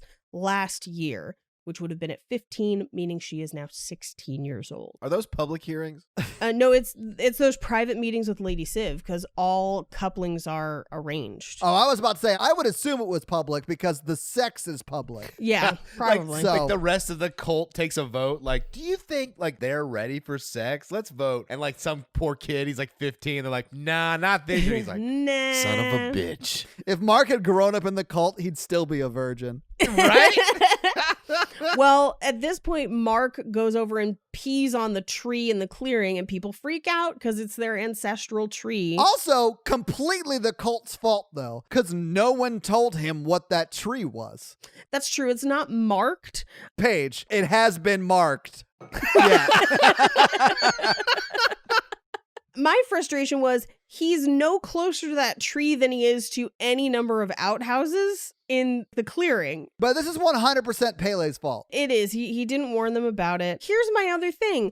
When he says, I've got to piss, they're standing near the buildings. Like they're gardening, but they're close to the houses, which means he had to walk farther to get to that stupid tree than he would have to just go to the bathroom. Because Mark's an idiot. I'm not saying Mark isn't an idiot. I'm just saying he had no idea the significance of that tree. I don't think you can blame somebody when there's active bathrooms and somebody's like, oh no, I'm going rogue and I'm going to flash my dick to the whole commune. You shouldn't have to explain to somebody not to expose themselves. I feel like that's a given. Well, you've never hung out with Todd. Apparently.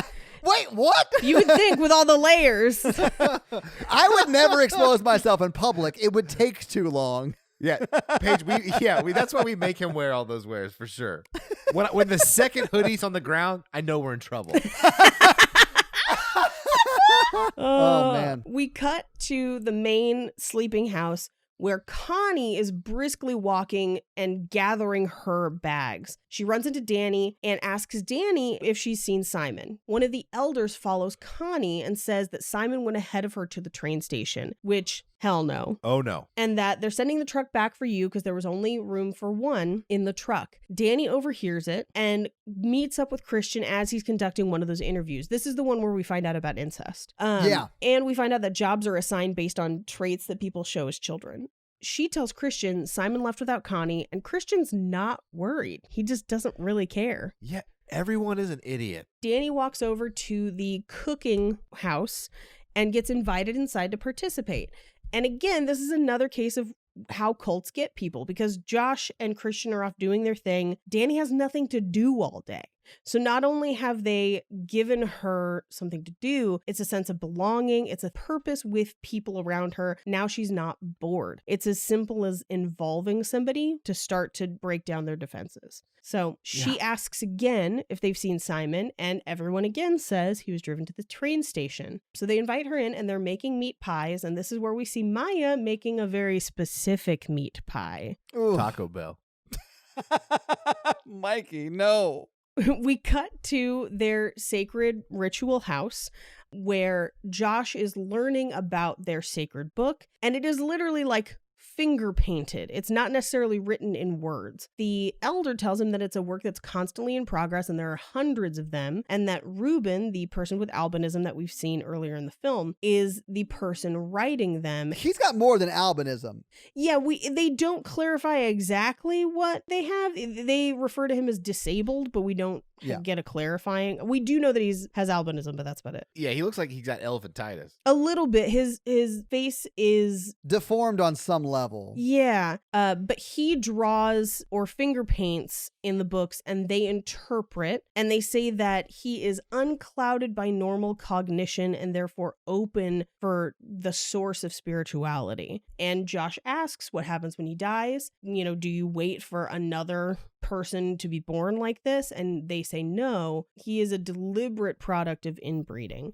So we basically got two contrasting answers, where on one hand we know that they bring people from the outside to prevent incest, but then on the other hand they're specifically engaging in incest for their religion. I mean, it's just to create an oracle every generation or so. Right. They have a specific inbreeding program for that, but other than that, they don't practice it. Right. We cut to the cooking house where Danny takes a pie out of the oven and looks up. And I think there's actually a sound missing here that I think is in the director's cut. It's a scream, because she reacts to it. And then Mark, outside walking near the temple, also reacts to it. I heard it. I watched the theatrical cut. I heard the scream. Okay. Yeah. You hear the scream like 3 times, which I don't know if she only screams once and we just see everyone's perspective, or she screams 3 times the exact same way, but we see it every time. And that's got to be Connie getting killed, right? Yes. It is. Now, at dinner, Danny says, has anyone seen Connie? And one of the villagers says, oh, she went to the train station. This is where we pull back and see all of the plates and glasses, and we see that Christian's drink is clearly redder than all of the rest. Yeah, there's definitely some blood in that drink. Yeah.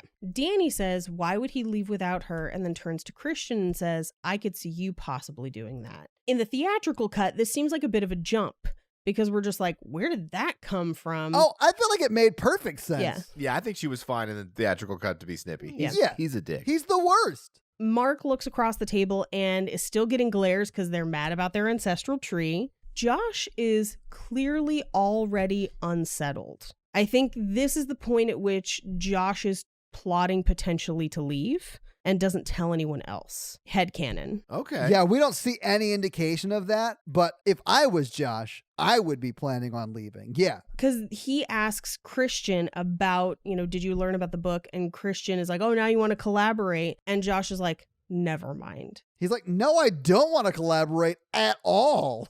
Yeah, well, and I think what this was about to be was Josh being like, there's something weird here and I want to find out more about it, but that's not okay. Yeah. Because he seems on edge. Yeah. They start to eat and Christian finds a pube in his pie. Oh, that reminds me, Paige. This episode brought to you by Taco Bell. He looks down the table at Maya and Danny follows his gaze. So I think Danny at this point is already suspecting there's something up with Maya. The girl Mark has been flirting with asks him to come follow her, and he does, never to be seen alive again. I love that he gets up and he's like, I gotta go with her. She's gonna show me. And doesn't say what. He's just like, I'm just gonna go with her. Yeah, he just says, come with me, I'll show you. Yeah. Yeah. She was really into foreskin. She loves playing Skin the Fool.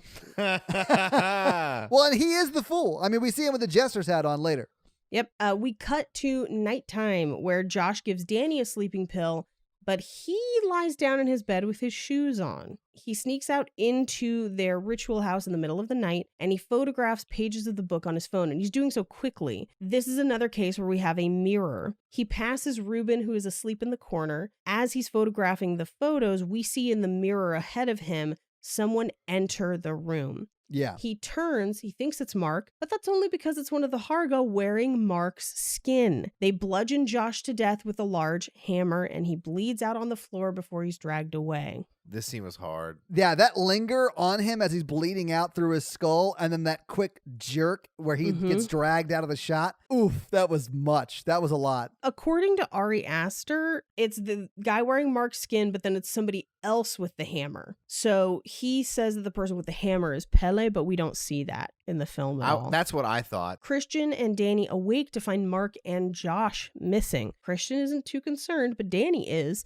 And this is where we find out that the ritual book has been stolen, and they kind of frame Josh for it. Christian, seeing an opportunity to get one up on Josh as far as their thesis, throws Josh under the bus, and Pele says that he'll go looking for them. Yeah. Already knowing that they're dead. I mean, apparently from what Ari Aster says, he killed him. Yes. At this point, they divide Danny and Christian up. Danny is supposed to go with the women for the rest of the festivities, and Christian is supposed to see Lady Civ. There is, at this point, about an hour left in the film, but between now and the end of the movie, Danny and Christian utter less than 10 lines for the last hour of the film. Yeah, it's painful.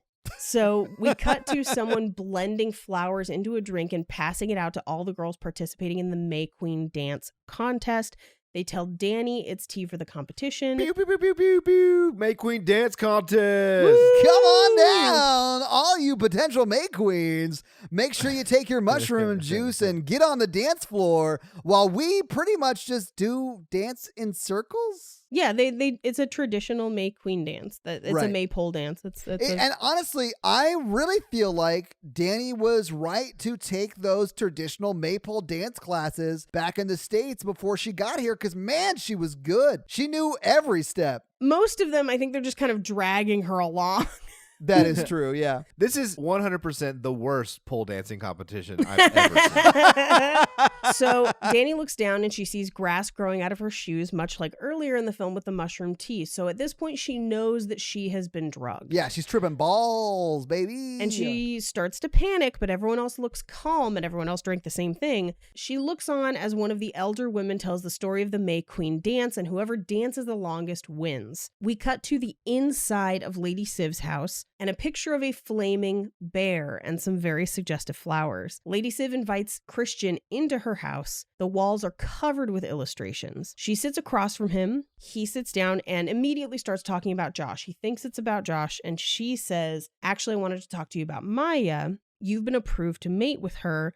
You're an ideal astrological match, and she's fixed her hopes on you." And he says, "I think I ate one of her pubic hairs." And she says, "Sounds probably right." Now, this is one of the scenes that was drastically cut for the theatrical version and is very much longer in the director's cut. Yeah, I'll just say this before you tell us about the director's cut page. If I'm anywhere and I say, "Hey, I think I found a pube in my food," and someone who lives there or works there says, "Yeah, it sounds about right," I'm never going back to that place again. Yeah, I'm not eating there again for sure. No, it's definitely Taco Bell. So in the director's cut version of this, Lady Civ deliberately and blatantly offers him a chance to mate with Maya for his thesis. Specifically, even though she is 16 and he knows that, and even though he's there with Danny, he brings up both of these issues and is assured that the Hargo will take care of Danny and distract her while he can do it. The scene still ends a little ambiguously, but it very, very strongly suggests that he has agreed to mate with Maya, making the final act of the movie a little less coercive, although I don't know he knew about the drugs, which is a consent issue in the film. But the director's cut strongly suggests that he agrees to mate with Maya without knowing what all that is going to entail. Well, I mean, that's shitty, but that's not in the theatrical cut. Yeah, because what we do see in the theatrical cut is them drug him. So we get to, because he walks over to the May Queen competition where Danny is dancing with the other girls and seems to get the hang of it. And she seems happy for the first time in the movie. Oh, yeah, she's real happy. And she's doing a great job just having fun. And there's one specific woman there who she's like connecting with and talking to during this dance that's sort of like pulling her along and showing her the steps and all that stuff. Oh, yeah, the one she spontaneously speaks Swedish with. That's not Swedish, baby. That's a little later. She speaks gibberish with, but yeah, we'll get to that. But Maya collapses and is no longer part of the celebration. Deliberately, she throws the competition, basically. Oh, yeah. She looks at Christian as she walks away. They're now down to the last 8 dancers, and Danny's one of them. Everyone seems happy for her except Christian, who actually stands out in these scenes. He's the only one not in all white. He's the only one they didn't give Harga garb to. Yeah. Essentially, they're singling him out as he's not one of us, Danny is. A woman approaches Christian and offers him a drink. She tells him it will make him more open to influence. He says thanks, tries to offer it back to her. She gives it back, and the woman walks away. She doesn't force him to drink it, but he looks at Maya and downs the glass. So she told him it was gonna influence him. I don't think he knew how much, but he ultimately is the one who chooses to drink that. But choosing to take a trip on mushrooms is different from choosing to consent to have sex with a 16-year-old in a ritualistic ceremony. Right? Well, but he did that already. Well, no, in the theatrical cut, he did not.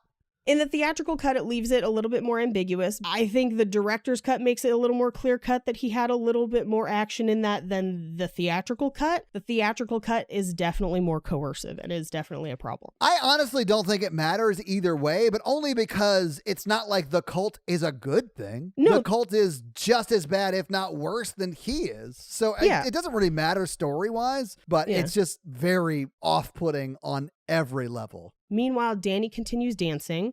Now disoriented, she feels as if she can understand what she perceives as Swedish being spoken to her, but it is pretty much gibberish. Yeah, it's not Swedish. Also, she like body checks like 4 people. Like she's really in it to win it. Yeah, well, I think she's not really conscious of where her body is. Yeah, she's drugged, Mikey. Nah, she was like hardcore tripping people.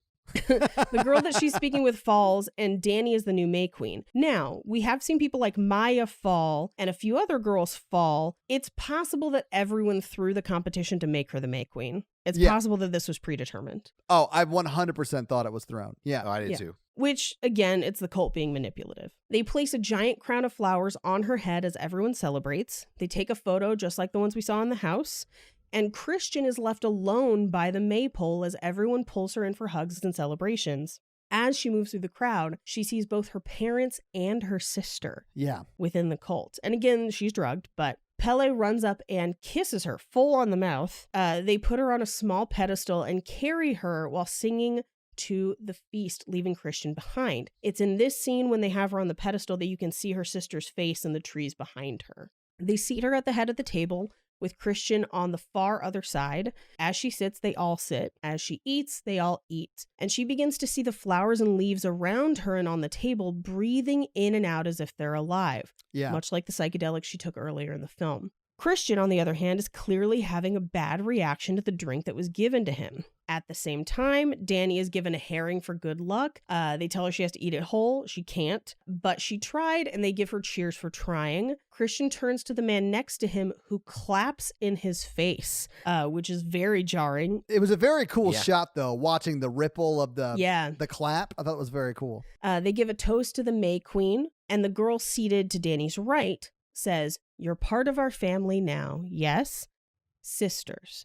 And this is the first time the word family has not prompted a panic attack in this movie. Yeah. Oh. And it's not because she drugged, because one of the times she was drugged when she freaked out about it. I would say at this point, Danny is now feeling a sense of belonging with this group more so than she feels with the people that brought her there. We are already starting to lose her to the cult at this point. Maya leaves the table, staring at Christian, and she walks behind Lady Civ into the religious house, the ritual house behind her. Pele is drawing a picture of Danny, now in her full May Queen regalia. Lady Civ stands to signal the end of the meal and then sends Danny to bless the crops and the livestock. She turns to see a carriage pulled by young women from the village, and she says, "Can Christian come with me?" And Lady Civ says, "No, the queen must ride alone." Danny takes a torch and walks to the carriage. The girls pull her carriage off into the fields to bless the crops. Meanwhile, another woman makes a trail of flowers from the religious house to where Christian sits, and they beckon him to follow. Danny buries wheat and cuts of meat. Who knows what kind of cuts of meat or what kind of meat it is? That's people, baby. That could be people meat. Yeah. And a cracked egg. They bury it in the fields, and she repeats sung blessings for the crops. Christian is now undressed as the elders of the village prepare him with smelling salts for vitality. They like blow it in his face. He walks into the main room where a circle of older Harga women stand in a semicircle chanting around Maya, who lays in the middle, naked, surrounded by flowers. We cut to Danny, who continues blessing the crops, and then Christian approaches Maya and they begin to have sex. Now, he is drugged. It's pretty coercive. Without that scene from the director's cut, it's a little dicey. It's problematic. The cult is bad and manipulative. And this is probably more than anything else in the movie, one of the most manipulative things that they do is they kind of set him up to be discovered too. Oh, yeah. Yeah, they set him up. They also set her up because they want Danny. They don't want him. But they've also murdered a bunch of people too. Like, I don't think this is the worst thing, but it's bad. Yeah, well, and I think as far as what we've seen them do deliberately. Sure, we haven't seen the other murders. We haven't gotten to it yet. It's like a really serious Freddy versus Jason. Like, they're both bad. Yeah. You know, if they were trying to play off the cult as good, I think this would be a little troubling. He is under the influence and not completely in control of his faculties. Yeah, it's sort of like being raped. Yeah, you know, I think it's a little different with the director's cut, but again, that's not in this. Paige knows what the director is trying to get across. Todd is arguing what was seen. I get it. Here's the thing. Todd's right. That is what was seen in the theatrical cut. That's what most people have seen. But I think the director's cut is what the director intended and what they wanted. And personally, it's my preferred version of the film. He's not a great dude. The cult's not doing great things. There's no like right or wrong. It's just like, it's all terrible. Yeah, it's all wrong. Yeah, that's what I was going to say. It's all wrong. Because any way you slice it, either the cult is raping him, which is wrong and bad, or he has agreed and the cult still misled him about what all was going to happen in that ceremony, which is also bad. It's wrong any way you slice it. In one version, he has a little more agency, but the cult is still manipulating the situation. Yeah, and they're manipulating the fact that he's like not great because he's like, yeah, I would do that. I would have sex with your 16-year-old, but like make sure you don't tell my girlfriend about it. Yes, and that's essentially in the director's cut what he agrees to is basically like, as long as Danny doesn't know. That's one version, and the other version, you know, it's the cult's really bad. They're still bad no matter. Yeah, I get it. Yeah. There's no rights. There's no rights. Which is why this movie feels so icky. Yeah. This is definitely a part of the movie that feels icky no matter what. But also the funniest scene in this movie. Like, dude, there's so much with this scene that I did not like. But like, okay, so like when he's on top of Maya and they're just going at it, and then that woman walks up and starts moaning in his face. It's Maya's mother. That's Maya's mom? Yes. Oh, God. Anyway, so he gives her the same look I was giving the movie, which was like what the shit is happening right now? I do love his reactions during it because he at multiple points is like, what the hell is happening? And then keeps going. Well, yeah, he's a dude. I mean, yeah. Well, you got to finish. Yeah. But you really want you really want a supportive mother-in-law. Oh, that's a different kind of support. I don't want a mother-in-law grabbing my hips and thrusting me in. Well, so the implication of the scene is it's Maya's first time, and the women are experiencing it with her, including her mother. It's almost like they're passing a mantle down to her. The women begin to moan in tandem with Maya. Ruben is still in the room as this happens, watching the whole thing. But regardless, the carriage carrying Danny arrives back. And the girl who's been kind of guiding Danny through says, we should go to Lady Siv's house where she will bless you. It's a ceremony for just the queens. But Danny hears the chanting and says, what's that? And the girl says, it's not for us. I think you should not. But she doesn't stop her. No one really stops her. No, because then Danny just goes towards it, looks through the hole in the door and sees what's happening. We don't see what she's seeing, but we've just seen it. Right. And it is not worth seeing again. So she now like is freaking out. And she even like throws up, right? She gasps, she runs outside, she vomits, and then screams. Yeah. The girls surround her and take her back to the common house where they scream along with her. Yeah, they are experiencing the grief with her like the old women are experiencing the, I guess, ecstasy or whatever is happening in there with Maya. Yeah, but more importantly, it's a marked difference from previously when Danny continually felt the need to hide her pain, but in contrast, her pain is now shared among the group and she can grieve completely openly. Yeah.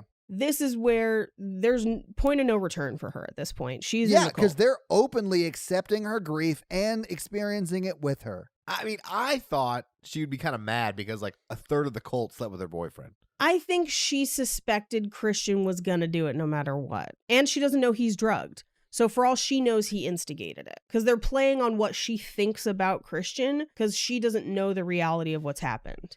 I mean, that's okay. That is fair. But I don't know any guy that would be like, hey, Maya, let's do it. Bring your mom. Agreed. I think for her, it's just the fact that they're having sex at all. I think, sure. like, you know, we cut back to the ceremony with Maya where an old lady starts pushing on Christian's butt to like sex harder. I guess. He finishes and gets up. Maya pulls her legs back and up and rocks back and forth. That's to try and get pregnant. Well, and she does immediately, so much so that she can feel the baby, she says. That's a horror movie that I am here. I was like, no! Christian runs out of the house, realizes he's naked. He hears Danny and the women's screams. So Yeah. he takes off for one of the laborer sheds. He sees a foot planted in the garden. It's clearly Josh's foot. With like a rune carved into the soul of it.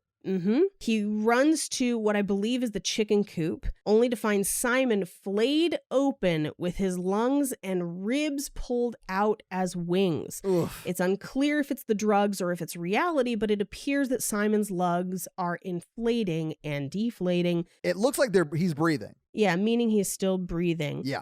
Which is impossible. Oh, I mean, but yeah, it's probably the drugs, but we see it like it's him breathing. Yeah. It's a scary shot. Yeah. This is based on an alleged Viking and Norse ritual called the Blood Eagle, in which the lungs were removed and pulled through the back like wings while the victim is still alive. Oh. However, there's not a ton of evidence for this actually occurring, especially because most people would have died of shock in the middle of it. So even if Sure. you did live, you wouldn't live long. Christian tries to get a closer look, and as he does, the Harga advance on him and blow something in his face, incapacitating him.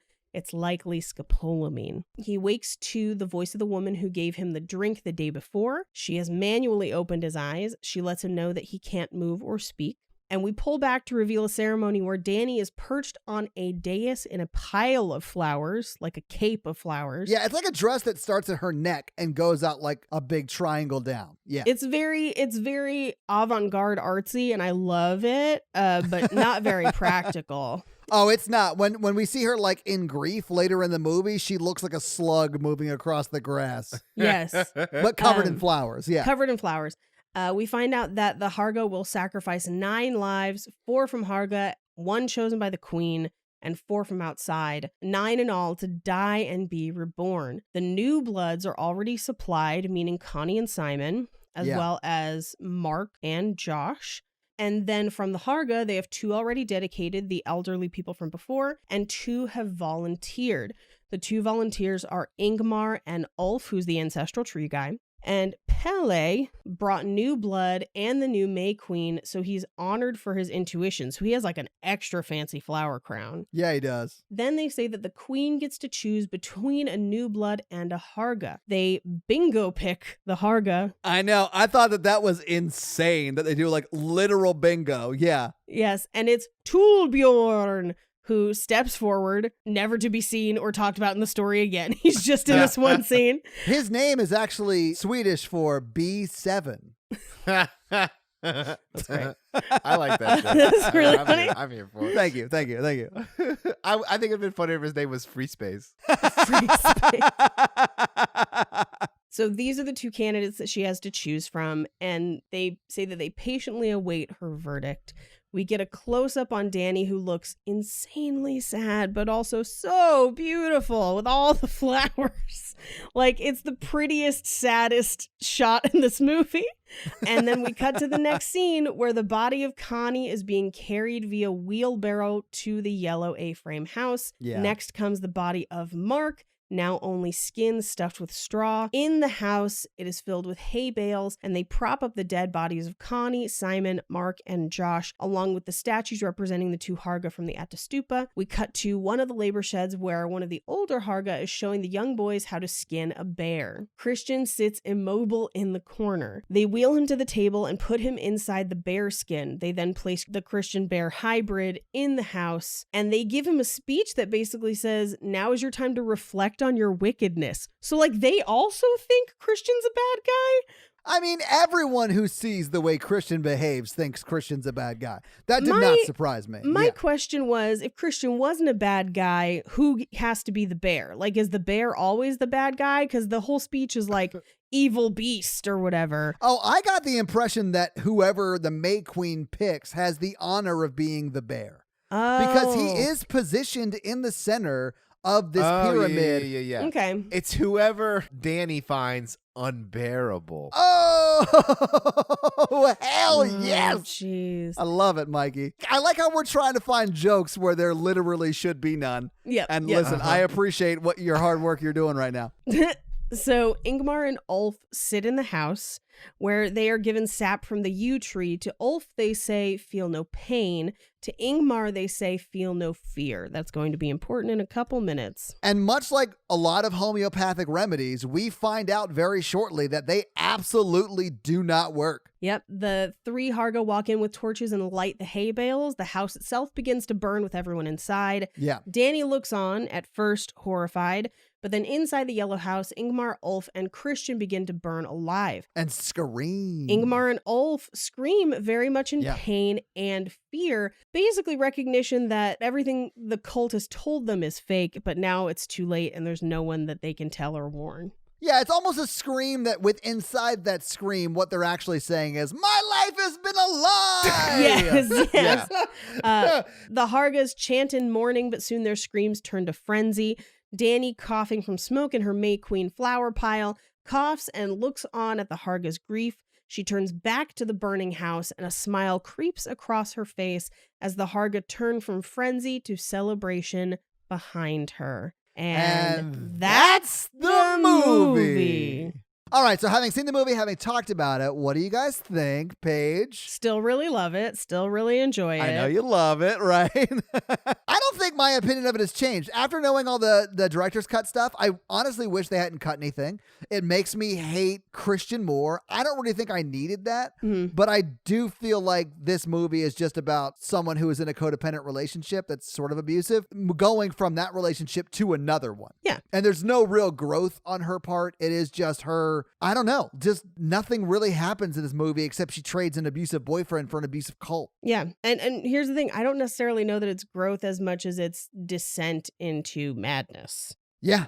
Mikey, what do you think about it? I think I like it more having Paige talk about it because, I mean, like, this is Paige month, and this is obviously one of Paige's favorite horror films. I mean, it's a movie I like. Okay. All right, let's not pretend we didn't just listen to, like, 2 hours of you talking about this movie. She's walking it back. She's walking it back. Right. No. Here's the thing.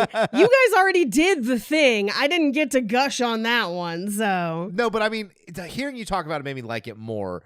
And I think The Shining is a good compare. Like, I think it does transcend most horror films where it is so detailed and dark, and all of those things that make it a great film are things that I don't like about it because I'm just not here for it. At least maybe not right now. It is an emotional investment. I think The Shining does kind of the same in some cases, and that's why not everyone's going to like it, and that's okay. And it's okay to not like it. I feel like Ari Aster really wanted to showcase so much of what he could do. Yeah. And he should have dialed back a little bit. And then we would have found a good movie within this movie. But it's just so long, and some of the shots that linger are just punishing to sit through. I understand why people find this incredibly boring, because it is on some level incredibly boring. I understand why it is that way, because he's trying to make you sit in the grief and then sit in the weirdness of these situations. But it ultimately makes it boring. I think maybe, but I also think that he does a better job than almost any director with Hereditary in this doing a visual storytelling of grief, like the feeling of grief, the inescapable, the oppression oppressiveness that is. Yeah, Paige, man, we're right on the same page. It's an oppressive movie. And I think they both start out with such tragic, horrible events, and really what's after it isn't important. He just uses it as a device to tell you what people with grief feel like. And what they're willing to do and give up to feel a sense of belonging somewhere. That's ultimately why she joins this cult and why she stays in the relationship with Christian. It is a dark, oppressive movie that is beautiful and I really enjoy. But yeah, again, it's something I watch once a year or when I have to talk about it on a podcast. Right. I've seen this movie twice and I'll never watch it again. I will recognize that it's a great film. It's just long and it should be an hour less. Yes. Here's the thing. Director's cut's a half hour longer. I prefer that cut, even though it's longer. But again, after going to see the director's cut, my husband, after leaving the theater, just said, I think I'm cool with never seeing this again. Like, it's brilliant, right. But I don't need to see it again. Same. So, Paige, do you have some fun facts for us? I do. So, as I mentioned kind of briefly, the film was originally given an NC-17 rating by the MPAA, and that's what basically led them to cut 30 minutes out of the film. But it was due to thematic content. There's no additional gore. There's no additional sex scenes other than what we already see. It is purely because the movie was so dark with that extra 30. But personally, I feel like the context that extra 30 gives, for me, make it a better characterized movie, if that makes sense. I feel like the things we gain just give us a little bit more insight into all the characters. The movie's still fine without it. I just kind of prefer the longer version personally. Yeah. Most of the Swedish dialogue in the film is deliberately not subtitled, and this is done specifically to create a sense of isolation for the audience, to basically make you feel foreign and confused as well. Oh, well, they do that with the actual rituals that just happen sort of off camera, not off camera, but like behind in the scenes. Yeah. Because you're like, what the hell's going on there? But we never know what that is. We never know what that is. The only subtitles that are included are the ones that are needed for story structure, basically only to move things from A to B. Yeah. When the film was released in Sweden, rather than eliciting fear or discomfort in the audience, many people laughed, and many Swedish critics praised the film as a black comedy. When we did our bonus episode on this for Cult Podcast, and we got to interview somebody who was raised Norse pagan, we actually got a lot of write-ins from people in Sweden informing us that the movie represents what Americans think of this type of a Swedish society as opposed to reality. For example, we got a lot of pictures of outfits, and they're all way more colorful, but white was used specifically because it looks more cult-like in the movie. So there's a lot of things that Swedish people would have more cultural understanding of that we don't. Sure. And it's been really interesting to hear from our Swedish listeners on that. The film was greenlit on May 18th, 2018. Literally, it was announced the same week Hereditary came out in theaters, and it premiered June 18th, 2019, meaning that this film was made in only 1 month longer than Nightmare on Elm Street 2. Wow. Isn't that bonkers? That with almost the same amount of time, we could get this or Nightmare on Elm Street 2. This is way better than Nightmare on Elm Street 2. Although I'd watch Nightmare on Elm Street 2 again. I'll never watch this again. That's very fair. I did kind of cover that the practice of Ättestupa is a myth. It's taken from a 13th century Icelandic account. And it's basically to make the people in Norway and Greater Scandinavia seem more barbaric than the people in Iceland.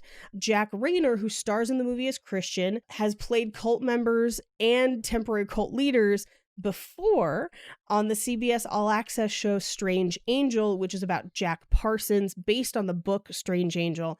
If you want to read about Jack Parsons, I recommend the book Sex and Rockets. I find it to be better. After the sex scene, Christian was supposed to run away in the robe that he had entered the room in, but the actor, Jack Rayner, suggested that Christian run out completely nude to appear more vulnerable. Thus, he appears fully nude when trying to escape. And he was inspired by the movie The Last House on the Left, and like many other films in the horror genre where female characters are disrobed and humiliated and or assaulted before their demise, and he felt that it was due time that a male character be made to suffer similar indignation. I'm surprised that that was the actor's choice, but that's cool. Yeah. Despite being the main characters, and with the exception of screams, neither Danny nor Christian speak in the last 25 minutes of the film, which is crazy. When Christian is being prepared to be sacrificed, the villagers put him in a bear suit, similar to Nicholas Cage's bear suit in Wicker Man 2006. That movie, obviously, is a remake of the original Wicker Man from 1973, which we should totally watch. It's not nearly as dark. It's very, very fun. But that's considered the basis for Midsommar. It also follows specifically a Catholic police officer who is executed by the pagan cult, effectively a Christian killed by pagans. So that's part of why his name is Christian in this movie. And those are your fun facts. Well, thank you for those fun facts, Paige. Yeah. All right, let's do box office. So what do you think the budget for this movie was? I think this movie looks more expensive than it is. Yes, I say 10 million. I'm going to actually say 20 mil. Okay, so Mikey's closer. It was $9 million.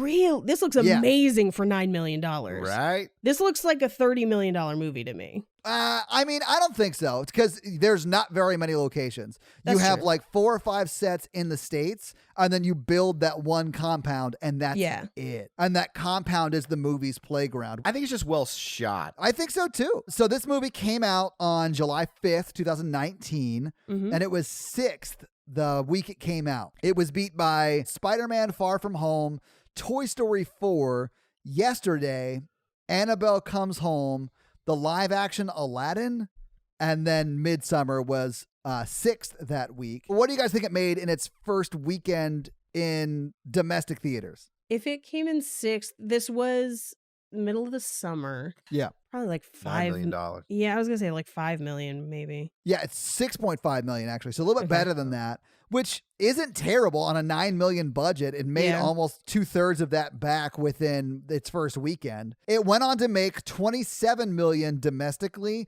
and then another 19 million foreign.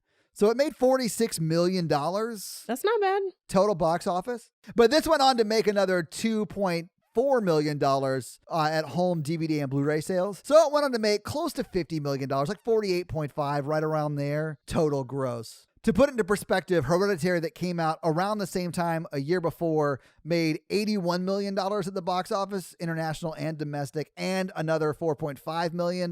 So around $85 million total if you include the home box office. That was that 4.5 I mentioned earlier. I think Hereditary was also, it is a more straightforward horror movie. And I think It is a straightforward horror Yeah. movie that people can watch and watch and watch, and Midsommar just is not. Agreed, 100%. And I feel like it was very much marketed that way too. And Midsommar, I think they tried to market as a horror movie. And I think we all kind of expected it to be. And instead what we got is kind of a very dark, emotionally invested art film. Yeah, absolutely. So that's box office. So Mikey, let's do that scary scale. Yeah, scary scale listeners is a scale 1 to 10. How scary we found the film today, not a scale of quality. Our 1 example is Ghostbusters, and our 10 example is Texas Chainsaw Massacre. And how scary were you tonight, Paige? I actually am going to give this about a 2. It's not a straightforward 1 to me, even though I've seen it multiple times. I think it's because every time you watch it, it puts you back in that emotional frame of mind, which is uncomfortable and unsettling. And so I give it at least a 2. What about you, Todd? I'm going to give it a 3. Some of that imagery is hard to watch, and it's not like jump scary, which is what normally gets me, but man, it is so hard to watch some of that gore, man. I'm also going to give it a 3 because I feel like Nice. I agree with you, Todd, and I also feel like it is such an oppressive feeling film. Yeah. So this week you guys made me watch Midsommar. What are you guys making me watch next week? We're not. The listeners are making you watch. Oh, that's right. It was the listener request. And Paige, your selection for what the theme should be was badass women of horror. And man, the listeners delivered. They suggested over 65 movies, and we winnowed it down to the final 4, the ones that were suggested the most. And they were Final Girls, Ginger Snaps, The Craft, and The Hunt. And The Craft barely edged out Ginger Snaps for the listener request win. So, listeners, your homework next week is to watch The Craft for next week's episode. Yeah, so Mikey, do you have a review for us to read? I do, actually, for the first time. That's amazing. Well, hold off on reading it. Let me explain how they can have their review read on the podcast, and that is simply to leave us a 5-star text review. That text will give something Mikey to read and have a little fun with, and then we can read your review on the podcast. So leave us that 5-star review, guys. Mikey, hit us with that review. All right, I'm going to read Reggie092800. Okay. They said horror virgin, parentheses, my first review. Oh, nice. They're a review virgin. Oh, that's really funny. I began listening to this podcast 2 months ago, and I have fallen in love with you guys. Aw. Todd and Mikey are very hilarious, and I always find myself laughing out loud to them. I highly recommend horror fans listen to this very fun podcast. Oh, well, thank you very much, Reggie, for that awesome 5-star review. We appreciate it. I was going to do a funnier review, but it wouldn't fit with the tone of this episode, which is dark and oppressive. That is fair. If you want to have your review run on the podcast, just leave us that 5-star review. So we are a member of the Consequence Podcast Network, and if you would check out their other podcasts at consequenceofsound.net, or if you want to check out our stuff, we are at horrorvirgin.com, and if you want to help financially support the show, please do by going to patreon.com/horrorvirgin, where there's literally hours of bonus audio and video content, listener requests like you were able to participate in to pick what movie we're doing next, all that kind of stuff. So guys, check out the Patreon. And if you can't help financially support the show, but still want your daily free Horror Virgin content, go to the Facebook group. And it's like 1,500 people hanging out, talking about horror, having a good time, supporting each other. It's a great, really welcome community. It's awesome. We won't sew you up into a bear suit and then set you on fire, we promise. We will. If you like this power throuple and you want to hear us talk about romantic movies, check out our other podcast, Romancing the Pod. Paige is also on Cult Podcast and Black Card Rehab. And if you want to follow our show on social, we are at Horror Virgin. We are all available individually on socials as well. Paige is at Rampage Wesley everywhere but Twitter, where she is at Paige Wesley. Mikey is at mrandolph24, and I am at Todd J. Awesome everywhere. So follow us. This episode was brought to you by Nick B. Nick B, fun fact. Oh, yeah? He joined a British cult, kind of like this. Oh, really? Yeah. Instead of throwing themselves off a cliff, they would just slowly get into a bog, and it took a lot longer. They would just slowly walk into a bog? Yeah. Oh, that's no fun. No. And Just slowly drown? yeah, they'd lose their voices from the chanting because it would take so long. Makes sense. Well, that sounds awful. Nick B, maybe get out of that cult before you bog it out or whatever. This episode also brought to you by Ori. And Ori did me a solid. I had like this really weird conversation with like a loved one, and I called Ori, and she gave me some really good advice about how, you know, if they're not willing to like give me support when I need support, they're not really worth having in my life. And I just generally appreciate that. That's why I don't talk to Christian anymore. So thank you very much for that awesome advice, Ori. We now return you to another episode of The Patreonicals. All right, so we left everyone on Antarctica or whatever. Yep. And basically, Isaac, Evil Matthew, Dave, and Karoon took a lifeboat and have gone out into the middle of the ocean for some reason, and that's not going well. Isaac decides, he's like, Dave, we have to kill you and eat you. And so they keep repeatedly killing Dave and eating him. Oh, wow. This is getting dark, and we just finished the Midsommar episode, and I'm saying that. Yeah, this was supposed to be like a joke, but like it's now with this episode, it's just what's happened. You wrote this Anyway. before we did the episode, clearly. Karoon was like, I'm not from this planet, so this isn't cannibalism. I guess that's fair. In a very strange way, I think I'm on his side. Right? I mean, because he's not human, right? No. And in a weird turn of events, Evil Matthew just takes chunks of Dave and like fishes with it and catches fish and eats those. So they're stuck. They're actually like, Isaac's like, you guys, maybe I screwed up. I just wanted to leave all those people, but we're kind of lost in the middle of the ocean and we're eating Dave over and over again. Yeah, because like 20 minutes later, Dave just regenerates like the Wolverine and he's like, guys, it really hurts when you kill me and eat me. But really, Dave could solve world hunger. He's not fishes and or loaves. There's only so much Dave to go around, Mikey. So back in the main Antarctica area, that was where their prison was when they were in the Matrix in the Old West. You guys remember this? Yes. All right, we're Yeah, back. absolutely. Dylan and Brandon landed their helicopter. Those are two guys who were scientists stuck in Antarctica during the end of the world, during the Sunny D virus. Right. So Brandon's like, look, we had a bunch of people at our research station, but they slowly got killed. We escaped on this helicopter. After testing everyone's blood to see which one of them was the killer. Yes, Paige. Yes, Paige. Yes. This is very The Thing moment. Here for it. But we don't know. So, like, one of them's the thing. I'm just going to go ahead and say it. One of them's the thing. We don't know if it's Dylan or Brandon. We're not going to find out this week. But we'll see what happens. But Tristram and Kate and Eddie gets the penguins, I don't know, seals. He gets the marine life around Antarctica to bring up pieces of sunken ships from the bottom of the Antarctic Sea. Okay. All right. Yeah. And Tristan uses them to build the helicopter bigger. Okay. So they're taking like ships from the 1800s and building a helicopter out of them. I'm sorry. Are they building like rafts on the side of the helicopter? No, you guys. Let me. I need to visualize this for you guys with my words. Sure. I want the most realistic version. They're taking the helicopter apart. They're getting pieces of ships. Sasha and Eddie have to really work hard to like really organize the penguins to do all the manual labor because they don't want to and they have to trick them and it's really hard. So they have to catch a bunch of fish. It's like this whole convoluted thing. You guys wouldn't even believe it, but it happened. We're just gonna had a hell of a time getting that stone here. Yeah. I'm livid that you're yada-ing over how a penguin can hammer something or use tools. They have no opposable thumbs. Have you ever seen Madagascar? I thought for sure you were going to say March of the Penguins.